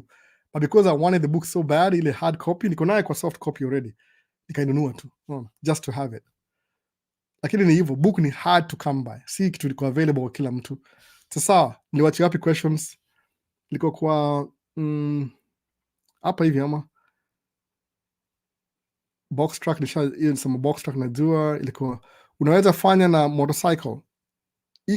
You can, but hapa kama unaishi hapa kwetu Minnesota, motorcycle Ahmedin Abdullahi, motorcycle ni kuna seasons. Siku ya winter you can drive motorcycle kwa winter, sababu kuna barabara inakuwa very slippery. So motorcycle kuna seasons. Maybe you can start off with a motorcycle, then eventually ununue gari. But you can. Ni app tu, ni app. Alafu na Tash Boy, hello big bro, super mentor. What's your take on the basic pillars of successful business? Lay to the cave. The basic pillars of a successful business. One word, selflessness. Break down your selflessness, you'll figure it out. In few words ni ile work hard to build your business, then your business will build you. That's it. Selflessness. Other from theirs before mine. In this case, theirs equal business. Alafu hapa hivi ni Gideon, city of, naweza pronounce hii kweli, Bloemfontein, Free State Province, South Africa. Na look up hiyo, hata sijui iko wapi. City of, utaniandikia straight kwa chat immediately. Natoka hapa kama nakimbia, by the way. After this nakimbia. There's things I need to do. Bloemfontein, Free State. I say. Imeandika basi, liko Gideon.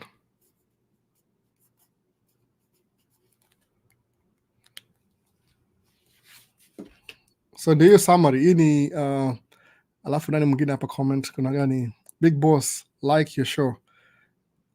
MMC channel. MMC channel. I know who that is. Ninja G. I'm not disputing. Okay, Shaz, I'm maybe disputing. Metaphor, no metaphor, anything that helps you get from point A to point B, doesn't matter if it's a metaphor, man. Take it. No. Principles are applicable anywhere. Selflessness ni selflessness. Whether you're this, you're that, ni selflessness. No. Ndio hiyo. It doesn't matter. It's applicable everywhere. Alafu kuna toka Kenya, anza na golf. Free hustle. Obijan, ndio yasema hivyo. That's exactly what I say. Kama uwezi kuja America, sababu America ni very strict. Enda na golf. Enda golf ufanye kazi huko hivyo. Inaitwaje? UAE, hizo Dubai, Abu Dhabi, Qatar. Enda huko hivyo. Fanya kazi. Alafu ndio uanze kupiga ile footing, uangalie perspective. It will change your mind. You'll end up wherever you want to end up. I'm pretty sure. Najua hivyo. Nitumie soft copy. Sina soft copy a book. I can't do that. I can never do that, by the way. Soft copy a book ni quarter million FBI. I don't have quarter million. No. Ni copyright infringement. I can't send you the whole book. Lazima tu, I can't really do it. Labda nikwambia tu. That's why I'm doing what I'm doing right now. Pole pole. No. I can't. So keep it up. Hiyo ndio ya mwisho. Sema zile nashukuru bwana, nakimbia na kama 3 more minutes, kama kuna mtu yote na maanza live in the next 3 minutes. Nakimbia mahali haraka, kuna shughuli mingi leo before Super Bowl ianze in under 5. I have 2 hours to go. So kama una swali,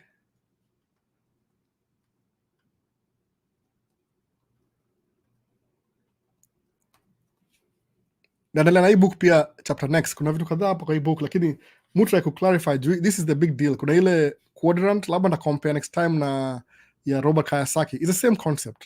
444. 4 windows ya the house, kuna 4 windows, kuna 4 levels of value. So kuna 444. Zote ni 444. Ukiunderstand hizi vitu kabisa zina make sense. Take them, put them in your mind in a shelf somewhere if it doesn't make any sense, but keep them. Alafu utazinid baadaye. I can't send you the book, the soft copy to somebody's writings. We don't do that. Copyright. Ndaenda jela. Kama siwezi pay quarter million, ndaenda jela. I need to be there for my kids. No. So stuck in the jela as much as I can. No. So the best I can do, I don't know if can allow ni page moja ningekuwa. I'm not making money from it. So mona, hiyo ndio difference sasa. Anything else imebaki? Kuna Maximilian amesema good night bro. Hapa ni night huko, I think mali huko. Tracker Mami for her consistency. Channel ya wife naitwa tracker ni _mami. But yeah, I don't get to different na mimi. I mean, maybe she'll get there eventually. Nimwambia tu asaidia wale sababu she's a truck, akona license pia. She doesn't drive anymore, but akona license. So you won't get you just talk about your life experiences, then you can help somebody out there. Naona ameanza kuona hiyo bag ya kusaidia watu. So sawa say. How many more minutes nitasema hapa hivi? Maybe 1 minute. Any kitu na mtu atakusnikin haraka asnikin. Questions na clock hapa leo, by the way, na clock. If you need hizo nini, if you need hizo ma PowerPoint hizo, namba yangu ndio hiyo 612 600 1343. Najamisha wife sahi. Anamjamisha sahi asema, you're giving her your number again? Ndio. Sasa so kuna Vincent hapa, comments za mwisho sasa. How many minutes? Bakisha 7 seconds. Paul Kimani, sitaki kuacha mtu nje. Namba simu ndio hiyo basi. Ndio WhatsApp ya mwisho. Unaona?